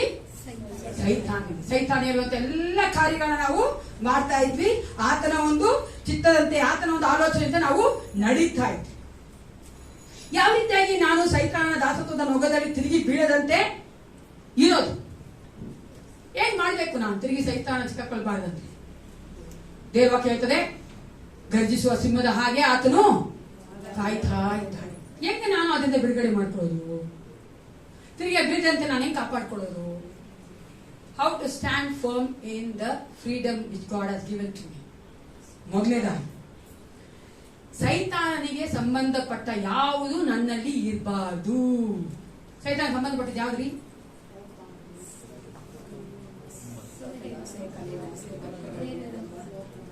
ಅಧಿಕವಾಗಿ ನಾವು ವಿಷಯವಾಗಿ ನೋಡ್ತಾರೆ. ಸೈತಾನ ಸಂಬಂಧಪಟ್ಟದ್ದು ಏನು ಅಂತ ಹೇಳಿದ್ರೆ ಸಾಕು, ಏನಂತೀರಿ? ಐಡಲ್ಸ್ ಅಲ್ವಾ? ಓ ವಿಗ್ರಹ ಇಲ್ಲ, ವಿಗ್ರಹ ಇದೆ, ವಿಗ್ರಹ ಇದ್ರೆ ಸೈತಾನ ಸಂಬಂಧಪಟ್ಟಿದ್ದು. ಯಾವ್ದಾರ ಮಠ ಮಂತ್ರ ಇದೆ, ಅದು ಸೈತಾನ ಸಂಬಂಧಪಟ್ಟಿದ್ದು. ಆದ್ರೆ ಸೈತಾನನ ಸ್ವಭಾವಗಳು, ಸೈತಾನ ಸ್ವಭಾವಗಳನ್ನು ನಾವು ಚೆನ್ನಾಗಿ ತಿಳಿದವರಾಗಿರ್ಬೇಕು. ನಾವು ಸೈತಾನ ಸ್ವಭಾವ ತಿಳ್ಕೊಂಡಿದ್ರೆ, ಅದು ನಮ್ಮಲ್ಲಿದ್ರೆ ನಾವು ತಿರುಗಿ ಸೈತಾನಿಗೆ ಸಿಕ್ಕಿಕೊಳ್ಳುವಂತ ಅವಕಾಶ ತುಂಬಾ ಇರ್ತದೆ.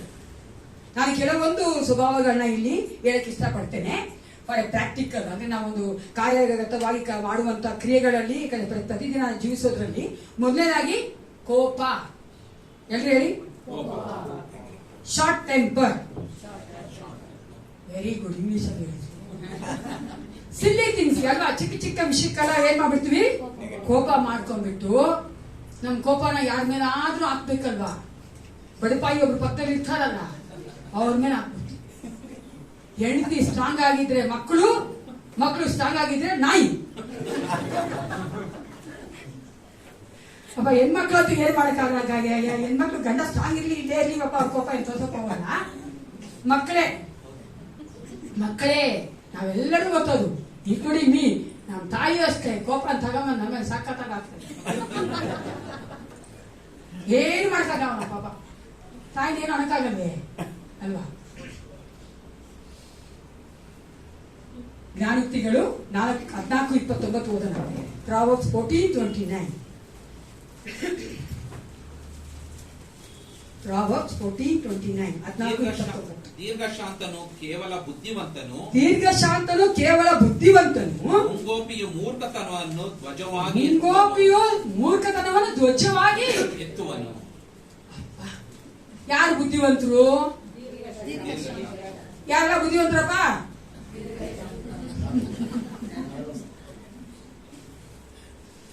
ಇನ್ನೇ ಕೋಪ ಮಾಡ್ಕೊಂಡ್ರೆ ಈ ವಚನ ಮಗಳು ಮನ್ಸಿಗೆ, ಅಪ್ಪ ನಾನು ಮುಂಗೋಪಿಯ ಕೋಪ ಮಾಡ್ಕೊಂಡ್ರೆ ನಾನೇನಾಗ್ತೀನಿ?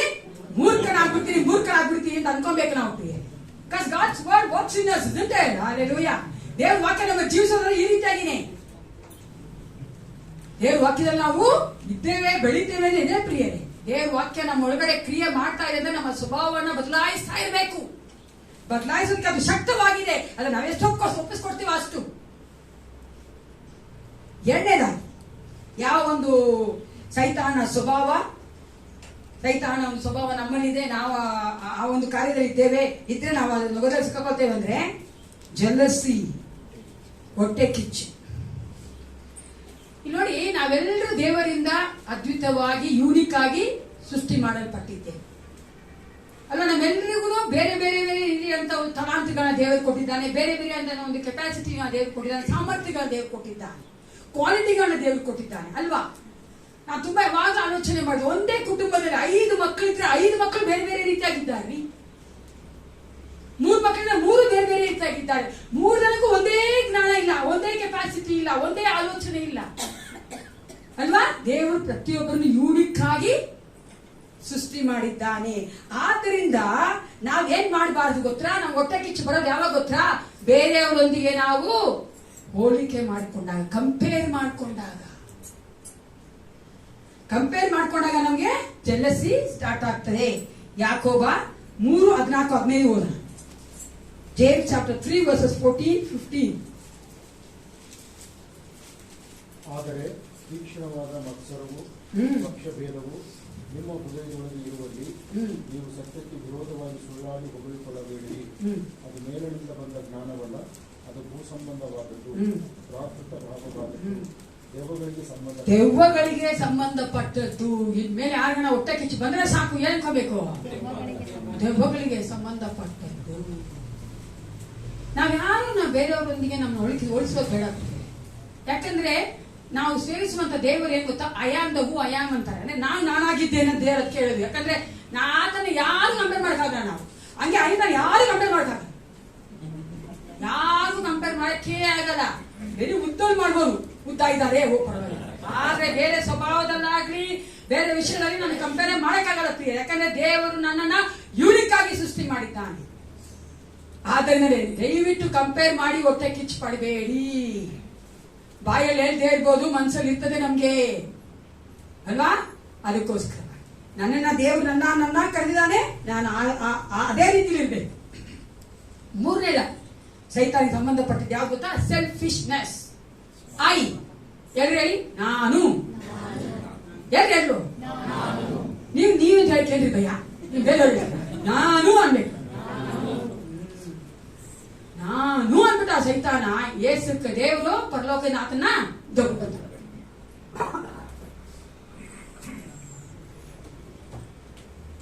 ಅನೇಕರು ನಾವು ಹೆಂಗಿದ್ದೀವಿ ಗೊತ್ತಾಗ್ತದೆ, ವಿಶ್ವಾಸಿಗಳನ್ನ ನಾನು ಹೊಡಿತೇನೆ. ಏನೇ ಮಾಡ್ಲಿ ಅದ್ರಿಂದ ಒಂದು ಸ್ವಾರ್ಥತೆ ಇರ್ತದೆ. They will have A selfish motive ಅಲ್ವಾ. ಅವ್ರ ಅದರಿಂದ ಏನೋ ಒಂದು ಅವ್ರಿಗೊಂದು ಕಾರ್ಯ ಆಗ್ಬೇಕು, ಅದಕ್ಕೆ ಅವ್ರು ಮಾಡ್ತಾ ಇರ್ತಾರೆ. ದೇವ್ರ ವಾಕ್ಯ ಎಷ್ಟು ಚೆನ್ನಾಗಿ ಹೇಳ್ತಾರೆ. ಅದಕ್ಕೆ ನೀನು ಬಲಗೈಯಲ್ಲಿ ದಾನ ಮಾಡೋದನ್ನ ಎಡಗೈ ಸಹ, ಯಾವ ಒಂದು ಸೆಲ್ಫಿಶ್ ಮೋಟಿವ್ ಇಲ್ಲದೆ ನಾವು ಮಾಡ್ಬೇಕು. ಸೆಲ್ಫಿಶ್ ಮೋಟಿವ್ ಇದೆ ಅಂದ್ರೆ ಚೆನ್ನಾಗಿ ತಿಳ್ಕೋಬೇಕು. ಇನ್ನೂ ನಮಗೆ ಆ ಸೈತಾನ ಸ್ವಭಾವ ಹೋಗಿಲ್ಲ, ನಾವು ಆ ನೊಗದಲ್ಲಿ ಬಿದ್ದು ಬಿಡ್ತೇವೆ. ನೀವೊಂದು we are free from the lord. ದೇವ್ರು ನಮ್ಮನ್ನ ಫ್ರೀಡಮ್ ಕೊಟ್ಟಿದ್ರು ಸಹ ನಾವು ತಿರುಗಿ ಬೀಳ್ತೇವೆ. ನಾವು ಚೆನ್ನಾಗಿ ತಿಳ್ಕೊಳ್ಬೇಕು. ಒಂದು ಸೇಯಿಂಗ್ ಇದೆ, ತುಂಬಾ ಚೆನ್ನಾಗಿದೆ. ಮನುಷ್ಯ ಹೇಳ್ತಾನಂತೆ, ನನ್ನದು ನನಗೆ, ನಿನ್ನದು ನಿನಗೆ. ಓಕೆನಾ? ಕೇಳಿಸ್ಕೊಳ್ಳಿ ಚೆನ್ನಾಗಿ. ಮನುಷ್ಯ ಹೇಳ್ತಾನೆ, ನನ್ನದು ನನಗೆ, ನಿನ್ನದು ನಿನಗೆ. ಸೈತಾನ ಹೇಳ್ತಾನಂತೆ, ನನ್ನದು ನನಗೆ, ನಿನ್ನದು ನನಗೆ. ದೇವ್ರು ಹೇಳ್ತಾರಂತೆ, ನನ್ನದು ನಿನಗೆ ಅಪ್ಪ, ನಿನಗೂ ಇದೆ. That's my Jesus. ದೇವರೊಬ್ಬನೇ ಪ್ರಿಯರೇ.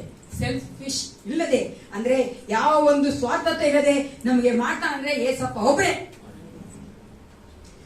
ಮುಂದೆ ನಾವು ನೋಡ್ತೇವೆ ಮತ್ತೊಂದು ಸ್ವಭಾವ ಯಾವ್ದು ಗೊತ್ತಾ? ಅನ್ಫರ್ಗಿವ್ನೆಸ್, ಕ್ಷಮಿಸದೆ ಇರುವಂತದ್ದು. ದೇವರ ಒಂದು ಸ್ವಭಾವ ಕ್ಷಮಿಸುವಂತದ್ದು. ಅದಕ್ಕೆ ವಿರುದ್ಧವಾದದ್ದು ಯಾವುದು? ಕ್ಷಮಿಸದೇ ಇರುವಂತದ್ದು. ರೋಮಪುರದ ಪತ್ರಿಕೆ 12:19 ಓದ್ಕೊಳ್ಳೋಣ. ರೋಮನ್ ಚಾಪ್ಟರ್ 12 verse 19 ಓದೋಣ.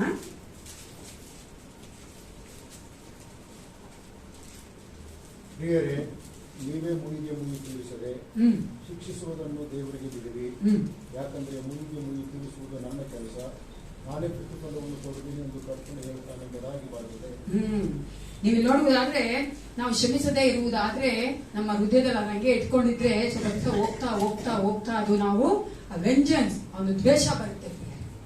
ಅದಕ್ಕೆ ವಾಕ್ಯ ಹೇಳ್ತಾರೆ, ಮುಯಿ ತೀರಿಸಬೇಡಿ ಅಂದ್ರೆ ಈ ಕ್ಷಮಿಸ್ಬಿಡ್ಬೇಕು. ಅವ್ರು ಏನೇ ಮಾಡಿದ್ರು ಸಹ ಕ್ಷಮಿಸ್ಬೇಕು.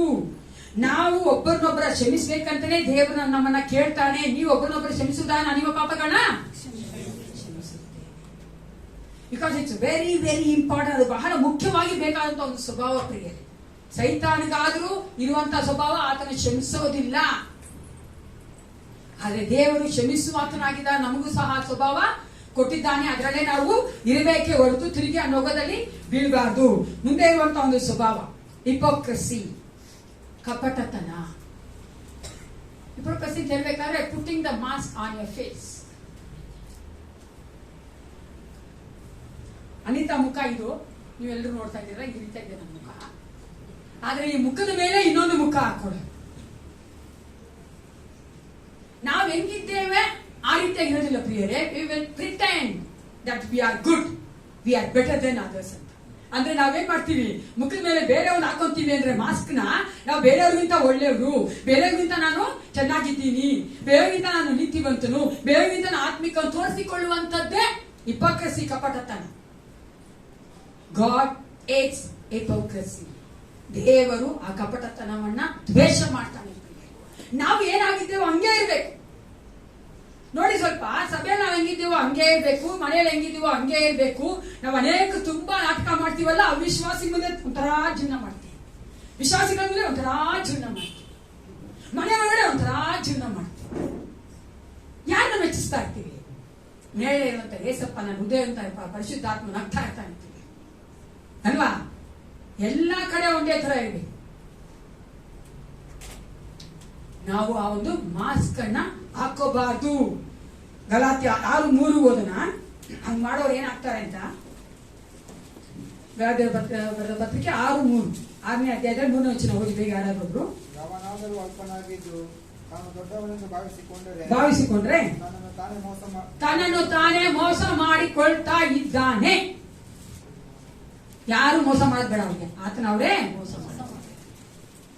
ನಾವೆಲ್ಲಾ ಕಡೆ ನಾವು ಏನಾಗಿದ್ದೇವೋ ಹಂಗೆ ಇರ್ಬೇಕೆ ಹೊರತು ನಾವು ಮಾಸ್ಕ್ ಹಾಕೋಬಾರ್ದು. ಯಥಾರ್ಥತೆ ಅನ್ನೋದು ದೇವರು ಇಷ್ಟಪಡುವಂತ ಒಂದು ಸ್ವಭಾವ. Integrity, I love that word, integrity. ಯಥಾರ್ಥತೆ ಇರಬೇಕು ಅಲ್ವಾ? ಆ ರೀತಿಯಾಗಿ ನಾವು ಹಿಪೋಕ್ರಸಿ ಅಥವಾ ಒಂದು ಕಪಟತನದಲ್ಲಿ ಇರಬಾರ್ದು. ಸತ್ಯವೇದ ಹೇಳ್ತಾರೆ, ಕ್ರಿಸ್ತನು ನಮ್ಮನ್ನ ಏನ್ ಮಾಡಿದಾರೆ? ಹೊಸ ಸೃಷ್ಟಿಗಳಾಗಿ ಮಾಡಿದ್ದಾನೆ. ದೇವ್ರ ವಾಕ್ಯ ಹೇಳ್ತಾರೆ, ಯಾರು ಯೇಸು ಕ್ರಿಸ್ತ ಇದ್ದಾರೋ ಅವ್ರು ಏನಾಗಿದ್ದಾರಂತೆ?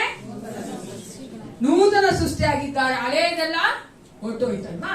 ನೂತನ ಸೃಷ್ಟಿಯಾಗಿದ್ದಾನೆ ಅನ್ಬೇಕಾದ್ರೆ ಅದು ಒಂದೇ ದಿನ ನೂತನ ಸೃಷ್ಟಿ ಆಗ್ಬಿಟ್ಟಿಲ್ಲ. ಪ್ರತಿದಿನ ನಮ್ಮ ಮನಸ್ಸನ್ನ, ನಮ್ಮ ಹೃದಯವನ್ನ ದೇವ್ರಿಗೆ ಒಪ್ಪಿಸ್ಕೊಡ್ತಾ ಇರ್ಬೇಕು. ನಾವು ರಿನ್ಯೂ ಆಗ್ತಾ ಇರ್ಬೇಕು. ಯಾವಾಗ್ಲೂ ಆ ಸ್ವಭಾವ ಬದಲಾಗ್ತಾ ಇರ್ಬೇಕು. ಒಂದೇ ಸಾರಿ ಬದಲಾಗದೆ ಇರ್ಬೋದು, ಅದೇ ಪ್ರತಿದಿನ ಬದಲಾಗ್ತದೆ ಪ್ರಿಯರೇ. ಹಲ್ಲೆಲೂಯಾ. ಸ್ವಲ್ಪ ನಿಮ್ಮನ್ನೇ ನೀವು ಪರೀಕ್ಷೆ ಮಾಡ್ಕೊಂಡು ನೋಡಿ. ತಮಿಳು ಜನ ಆರಾಚಿಪ್ಪನ್ನು ಪಾರು ನಮ್ಮನ್ನ ನಾವೇನ್ ಮಾಡ್ಬೇಕು? ನೋಡ್ಕೊಳ್ಬೇಕು ಅಲ್ವಾ? ಮೊದಲಿದ್ದಂಗೆ ಇದೀನ 100% ಕೋಪ ಮಾಡ್ಕೊಂತ ಇದೆ, ಇವಾಗ 50% ಮಾಡ್ಕೊಂತೀಯಾ? 100% ಸೆಲ್ಫಿಶ್ನೆಸ್ ಇತ್ತು ನನಗೆ, ಇವಾಗ 50% ಇದೆಯಾ? 50% ಇಲ್ಲ ಅಂದ್ರೆ ದಿವ್ಯ ಜ್ಯೋತಿಗೆ ಹೋಗು ಬಾ. ಚಪ್ಪಲಿ ಸವಿಬೇಕು, ನಮ್ಮ ಎಲೆಕ್ಟ್ರಿಕ್ ಬಿಲ್ ವೇಸ್ಟ್ ಆಗ್ಬೇಕು, ಅಷ್ಟೇ ಪ್ರಯೋಜನ ಅಲ್ವಾ? ಯುವರ್ ಸೆಲ್ಫ್ ಥಿಂಕ್, ನೀವು ಯೋಚನೆ ಮಾಡಿ. ಯಾಕಂದ್ರೆ ವಾಕ್ಯ ಅನ್ನೋದು ನಿಮ್ ಜೊತೆ ಮಾತಾಡ್ಬೇಕು. ನಾನು ಇಷ್ಟೆಲ್ಲ ಮಾಡಿ ಒಂದು ಸ್ವಲ್ಪನೂ ಬದಲಾಗಿಲ್ಲ ಅಲ್ವಾ? ಕೋಪ ಬರ್ತಾ ಇತ್ತು, ಹಂಗೇ ಬರ್ತಾ ಸಿಸ್ಟರ್ ಕೋಪ ಅಂದ್ರೆ ಏನ್ ಪ್ರಯೋಜನ? ಇಲ್ಲ ಕಮ್ಮಿ ಬರ್ತದೆ ಸಿಸ್ಟರ್, ಅಬ್ಬಾ ನಮಗೆ ಸಂತೋಷ ಆಗ್ತದೆ ಅಲ್ವಾ? ಹೊಸ ಕಿಚ್ಚು ಬರ್ತಾ ಇತ್ತು ಸಿಸ್ಟರ್, ಕಮ್ಮಿ ಆಗಿದೆ ಸಿಸ್ಟರ್, ನನಗೆ ಅರ್ಥ ಆಗ್ತಾ ಇದೆ, ನಾನು ಬೇರೆಯವ್ರ ಮುಂದೆ ಒಂಥರ ಮಾಡ್ತಾ ಇದ್ದೀನಿ, ನಾನು ಕಪಟಿಯಾಗಿದ್ದೀನಿ, ನನಗೆ ಗೊತ್ತಾಗ್ತಾ ಇದೆ, ನಾನು ಬದಲಾಗ್ತೀನಿ ಅನ್ನೋದು ಪ್ರಿಯರು ಬರಬೇಕು ಅಲ್ವಾ? ಇಲ್ಲ ಅಂದ್ರೆ ನಾವು ಆ ನೊಗದಲ್ಲಿ ತಿರುಗಿ ಸಿಕ್ಕಾಡ್ಕೊಂಡ್ ಬಿಡ್ತೇವೆ. ನಾವು ಸೈತಾನ ನೊಗದಲ್ಲಿ ಸಿಕ್ಕಾಕೊಂಡ್ಬಾರ್ದು. ಮತ್ತೊಂದು ಏನ್ ಮಾಡ್ಬೇಕು ಗೊತ್ತಾ? Don't boast your past. ನಮ್ಮ ಹಳೆಯ ಜೀವಿತ ಕುರಿತಾಗಿ ನಾವು ಎಚ್ಚರ ಪಡಬಾರದು. ಇಷ್ಟೇ ಜನ ಏನ್ ಮಾಡಿದ್ರು, ದೇವರು ಅದ್ಭುತವಾಗಿ ನಡ್ಸ್ಕೊಂಡ್ ಬರ್ತಾ ಇದ್ದಾನೆ. ಈಗಿನ ಆ ಒಂದು ಸಮಯದಲ್ಲಿ, ಆ ಒಂದು ಗಳಿಗೆಯಲ್ಲಿ ದೇವ್ರು ಚೆನ್ನಾಗಿ ನಡ್ಸ್ಕೊಂಡ್ ಬರ್ತಾ ಇದ್ದಾನೆ. ಅವ್ರು ಏನ್ ಮಾಡಿದ್ರು, ಸ್ವಲ್ಪ ಆ ಕಡೆ ಈ ಕಡೆ ಹಾಕಿಲ್ಲ, ಏನ್ ಮಾಡಿದ್ರು, ಹಿಂದೆ ನೋಡಕ್ ಪ್ರಾರಂಭಿಸಿದ್ರು. ಐಗುಪ್ತರು ಚೆನ್ನಾಗಿತ್ತು. ನಾನು ಅನೇಕ ವಿಶ್ವಾಸ ಏನ್ ಕೇಳಿದೀನಿ, ನಾನು ಮೊಲ್ತಾ ಇರ್ಬೇಕಾಯ್ತು ಸಿಸ್ಟರ್, ಇವನ್ನ ಅಲ್ಲೆಲ್ಲ ಉದುರಿಸ್ಬಿಡ್ತಾರೆ. ನೀನ್ ಏಸಪ್ ಮೇಲೆ ಬಂದ್ಮೇಲೆ ಅದೇ ತರ ಏನಿರೋದು ಅಲ್ವಾ? ನಮ್ಮ ಅನೇಕ ಮಾತ್ರ ಹತ್ರ ನನಗ ಈ ಮೊದಲು ತರ ಇದ್ರೆ ಇವ್ರ ತರ ಮಾತಾ ಇಲ್ಲ, ಗಂಡ ಇಂತಿ ಕೇಳೋದು.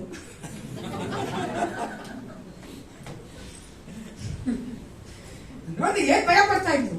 ಮೊದಲು ತರ ಇರ್ಬೇಕಾಗಿತ್ತು. ಈ ಮೊದಲು ತರ ಇರ್ಬಾರ್ದಂದ್ರೆ ಏಸಪ್ಪ ನೀನು ಸ್ವಾತಂತ್ರ್ಯ ಪಡಿಸಿಲ್ಲ, ನಿಮಗೆ ಫ್ರೀಡಮ್ ಕೊಟ್ಟರು. ಅದು ಹೆಚ್ಚಳ ಪಡ್ಕೊಂಬೇಡಿ ಪ್ರಿಯರೇ. ಅವಾಗೇನೋ ದೊಡ್ಡದಾಗಿ ನೀನಿದೆ ಅಂತಲ್ಲ, ಆವಾಗ ಏನು ಅಲ್ಲ ಮಣ್ಣು. ಇವಾಗಾದ್ರೂ ಏಸಪ್ಪನಲ್ಲಿ ನೀನು ನೀತಿವಂತನು. ಅದನ್ನ ನಾವು ಯೋಚನೆ ಮಾಡ್ಬೇಕು ಅಲ್ವಾ. Don't boast about your past. ನಾವು ಮಾಡಿದ್ರೆ ಏನಾಗುತ್ತೆ, ಸೈತಾನನ ಆ ಒಂದು ನೊಗದಲ್ಲಿ ದಾಸತ್ವದಲ್ಲಿ ತಿರುಗಿ ಬೀಳ್ತಾ ಇದ್ದೇವೆ ಅಂತ ಅರ್ಥ. ಕೊನೆಯದಾಗಿ ಯೋಕ್ ಆಫ್ ವರ್ಲ್ಡ್ಲಿ ಡಿಸೈರ್ಸ್, ಲೋಕದ ಆಸೆಯ ದಾಸತ್ವದ ನೊಗದಲ್ಲಿ ನಾವು ಬೀಳಬಾರ್ದು ಪ್ರಿಯ. 1 ಯೋಹಾನ 2:16. ಅವಾಗಲೇ ಆಂಟಿ ಹೇಳಿದಂತ ವಚನ, ಕಣ್ಣಿನ ಆಸೆ. 1 ಯೋಹಾನ 2:16 ಓದಿ ಯಾರಾದ್ರೂ ಬೇಗ. ಲೋಕದಲ್ಲಿರುವ ಶರೀರದಾಶೆ, ಕಣ್ಣಿನಾಶೆ, ಕಪ್ಪು ಬಾಲಿನ ಡಂಬ ಮೊದಲಾದವುಗಳೆಲ್ಲವೂ ತಂದೆಯಿಂದ ಹುಟ್ಟದೆ ಲೋಕದಿಂದ ಹುಟ್ಟಿದವುಗಳಾಗಿವೆ. ತಂದೆಯಿಂದ ಹುಟ್ಟದೆ ಲೋಕದಿಂದ ಹುಟ್ಟಿದವುಗಳಾಗಿವೆ. ಎಫೆಸ 2:3-5 ಓದ್ ನೋಡಿದ್ರೆ ಅಲ್ಲಿ ಇದೇ ವಾಕ್ಯ ಹೇಳ್ತಾರೆ, ಯೇಸು ಕ್ರಿಸ್ತನು ನಮ್ಮನ್ನ ಈ ಎಲ್ಲಾ ಕಾರ್ಯಗಳಿಂದ ಬಿಡುಗಡೆ ಮಾಡಿಬಿಟ್ಟಿದ್ದಾನೆ.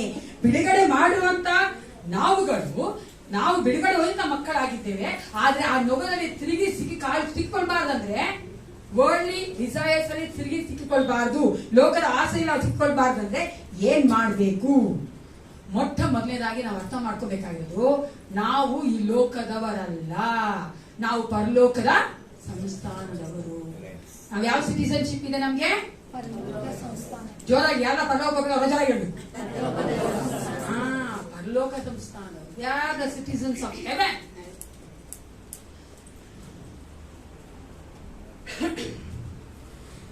ಅನೇಕ ನಾವು ವಿಶ್ವಾಸಿಗಳಾಗಿ ನಾವೇನ್ ಮಾಡ್ಬಿಡ್ತೀವಿ ಗೊತ್ತಾ, ನಾವು ಈ ಲೋಕದಲ್ಲಿ ಎಟರ್ನಿಟಿ ಆಗಿ ಜೀವಿಸಬೇಕು ಅನ್ಕೊಂತ ಇದ್ದೀವಿ. ನಾವು ನಿತ್ಯಕ್ಕೂ ಈ ಲೋಕದಲ್ಲೇ ಜೀವಿಸೋದು ತರ ನಾವು ಬಿಹೇವ್ ಮಾಡ್ತೀವಿ, ತರ ನಾವು ಯೋಚನೆ ಮಾಡ್ತೀವಿ.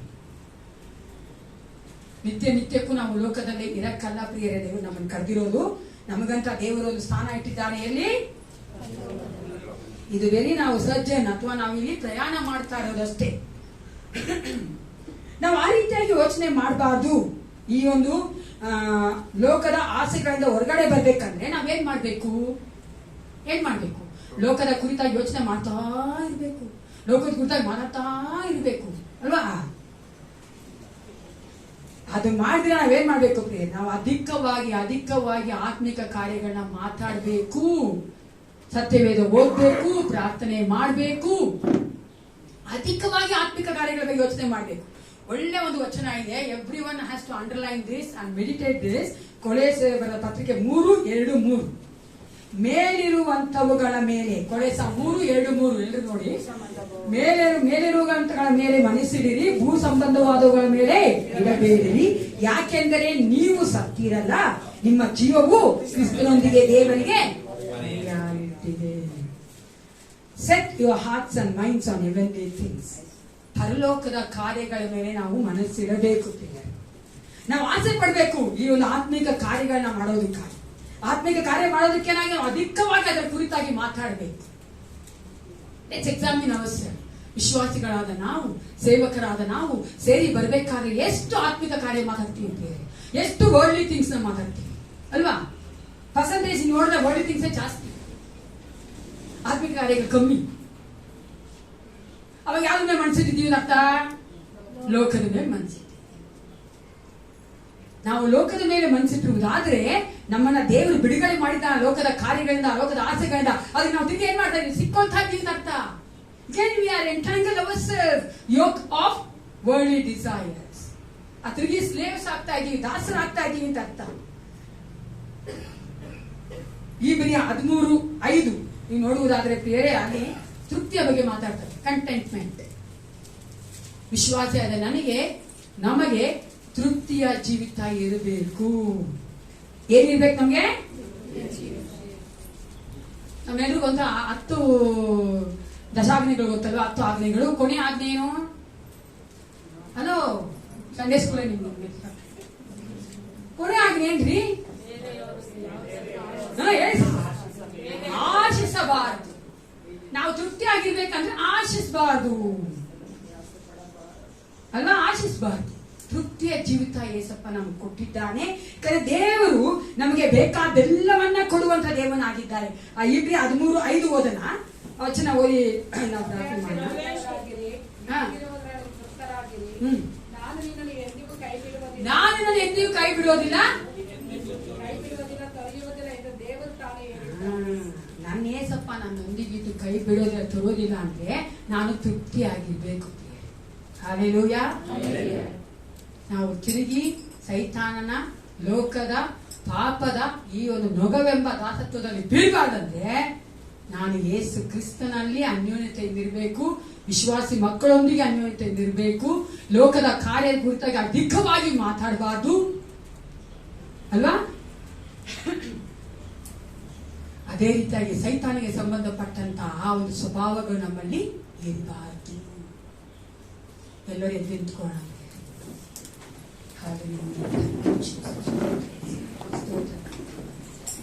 ಪರಿಶುದ್ಧನೆ ಪರಿಶುದ್ಧನೆ ಪರಿಶುದ್ಧನೆ ನಿಮಗೆ ಸ್ತೋತ್ರ ಉಂಟಾಗಲಿ.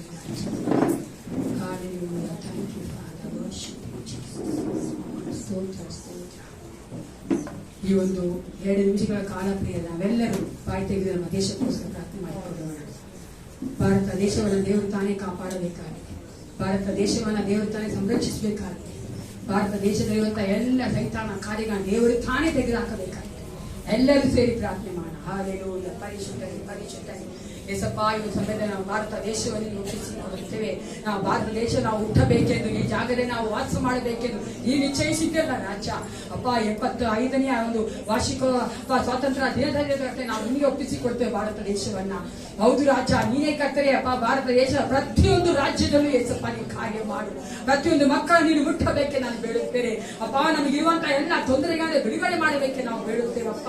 ನಮ್ಮಲ್ಲಿರುವಂತಹ ಎಲ್ಲ ಕೋಮ ಗಲಭೆಗಳನ್ನು ಯೇಸುವಿನ ನಾಮದಲ್ಲಿ ತೆಗೆದುಹಾಕಬೇಕೆ ನಾವು ಬೇಡುತ್ತೇವೆ. ಎಲ್ಲಾ ತರವಾದ ಕತ್ತಲೆ ಸೈತಾನ ಕಾರ್ಯಗಳನ್ನು ನಾವು ಬಿಡುಗಡೆ ಮಾಡಬೇಕೆ ನಾವು ಬೇಡುತ್ತೇವಪ್ಪ. ಅಪ್ಪ, ನಿನ್ನ ಸುವಾರ್ತೆ ಎಲ್ಲಾ ಕಡೆ ಸಾಲಲ್ಪಡುವಂತೆ ನೀವು ಕಾರ್ಯ ಮಾಡು.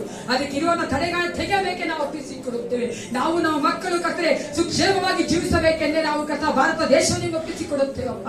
ಹೌದು ರಾಜ, ಭಾರತ ದೇಶದ ಪ್ರತಿಯೊಬ್ಬ ಮಕ್ಕಳು ನಿನ್ನ ಮಕ್ಕಳಾಗಿ ಮಾರ್ಪಡುವಂತೆ ನೀ ಕಾರ್ಯ ಮಾಡುತ್ತೆ. ಶಕ್ತ ದೇವನಾಗಿದ್ದೆಲ್ಲ ರಾಜ. ನಿನ್ನ ಒಂದು ಕರ್ತನೆ ಅಪ್ಪ, ರಕ್ಷಣೆಯ ವಸ್ತ್ರವನ್ನು ಭಾರತ ದೇಶದ ಮೇಲೆ ಒಪ್ಪಿಸಿ ರಾಜ ಏಸಪ್ಪ. ಕರ್ತ, ಇನ್ನು ಮುಂದಿನ 5 ವರ್ಷದಲ್ಲಿ ಕರ್ತರೆ ನಾವು ಅನೇಕ ಒಳ್ಳೆ ಕಾರ್ಯಗಳು ನಮ್ಮ ದೇಶದಲ್ಲಿ ಕಾಣುವಂತೆ ನೀ ಕಾರ್ಯ ಮಾಡಿ ರಾಜ. ನೀನು ರಾಜ್ಯವಾಳುವಂತ ದೇವನಾಗಿ, ಅಧಿಕಾರ ನಡೆಸುವಂತ ದೇವನಾಗಿ ಕರ್ತರೆ ಅಪ್ಪ, ನಾವು ಭಾರತ ದೇಶವನ್ನ ಕರ್ತರೆ ಆಳ್ವಿಕೆ ಮಾಡಬೇಕೆ ನಾವು ಒಪ್ಪಿಸಿಕೊಡುತ್ತೇವೆ.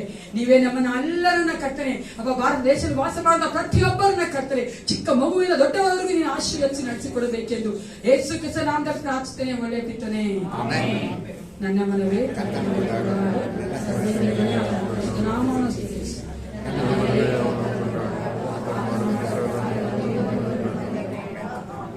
ನಮ್ಮ ಕರ್ತನಾದ ಯೇಸು ಕ್ರಿಸ್ತನ ಕೃಪೆಯು, ತಾಯಿ ದೇವರ ಪ್ರೀತಿಯು, ಪರಿಶುದ್ಧಾತ್ಮ ಅನ್ಯೋನ್ಯತೆಯು, ಸಹವಾಸವು, ಆ ಒಂದು ಬಿಡುಗಡೆಯು ಸದಾಕಾಲ ನಮ್ಮೆಲ್ಲರೊಂದಿಗೆ ಇರಲಿ. Praise the Lord. Jesus loves you.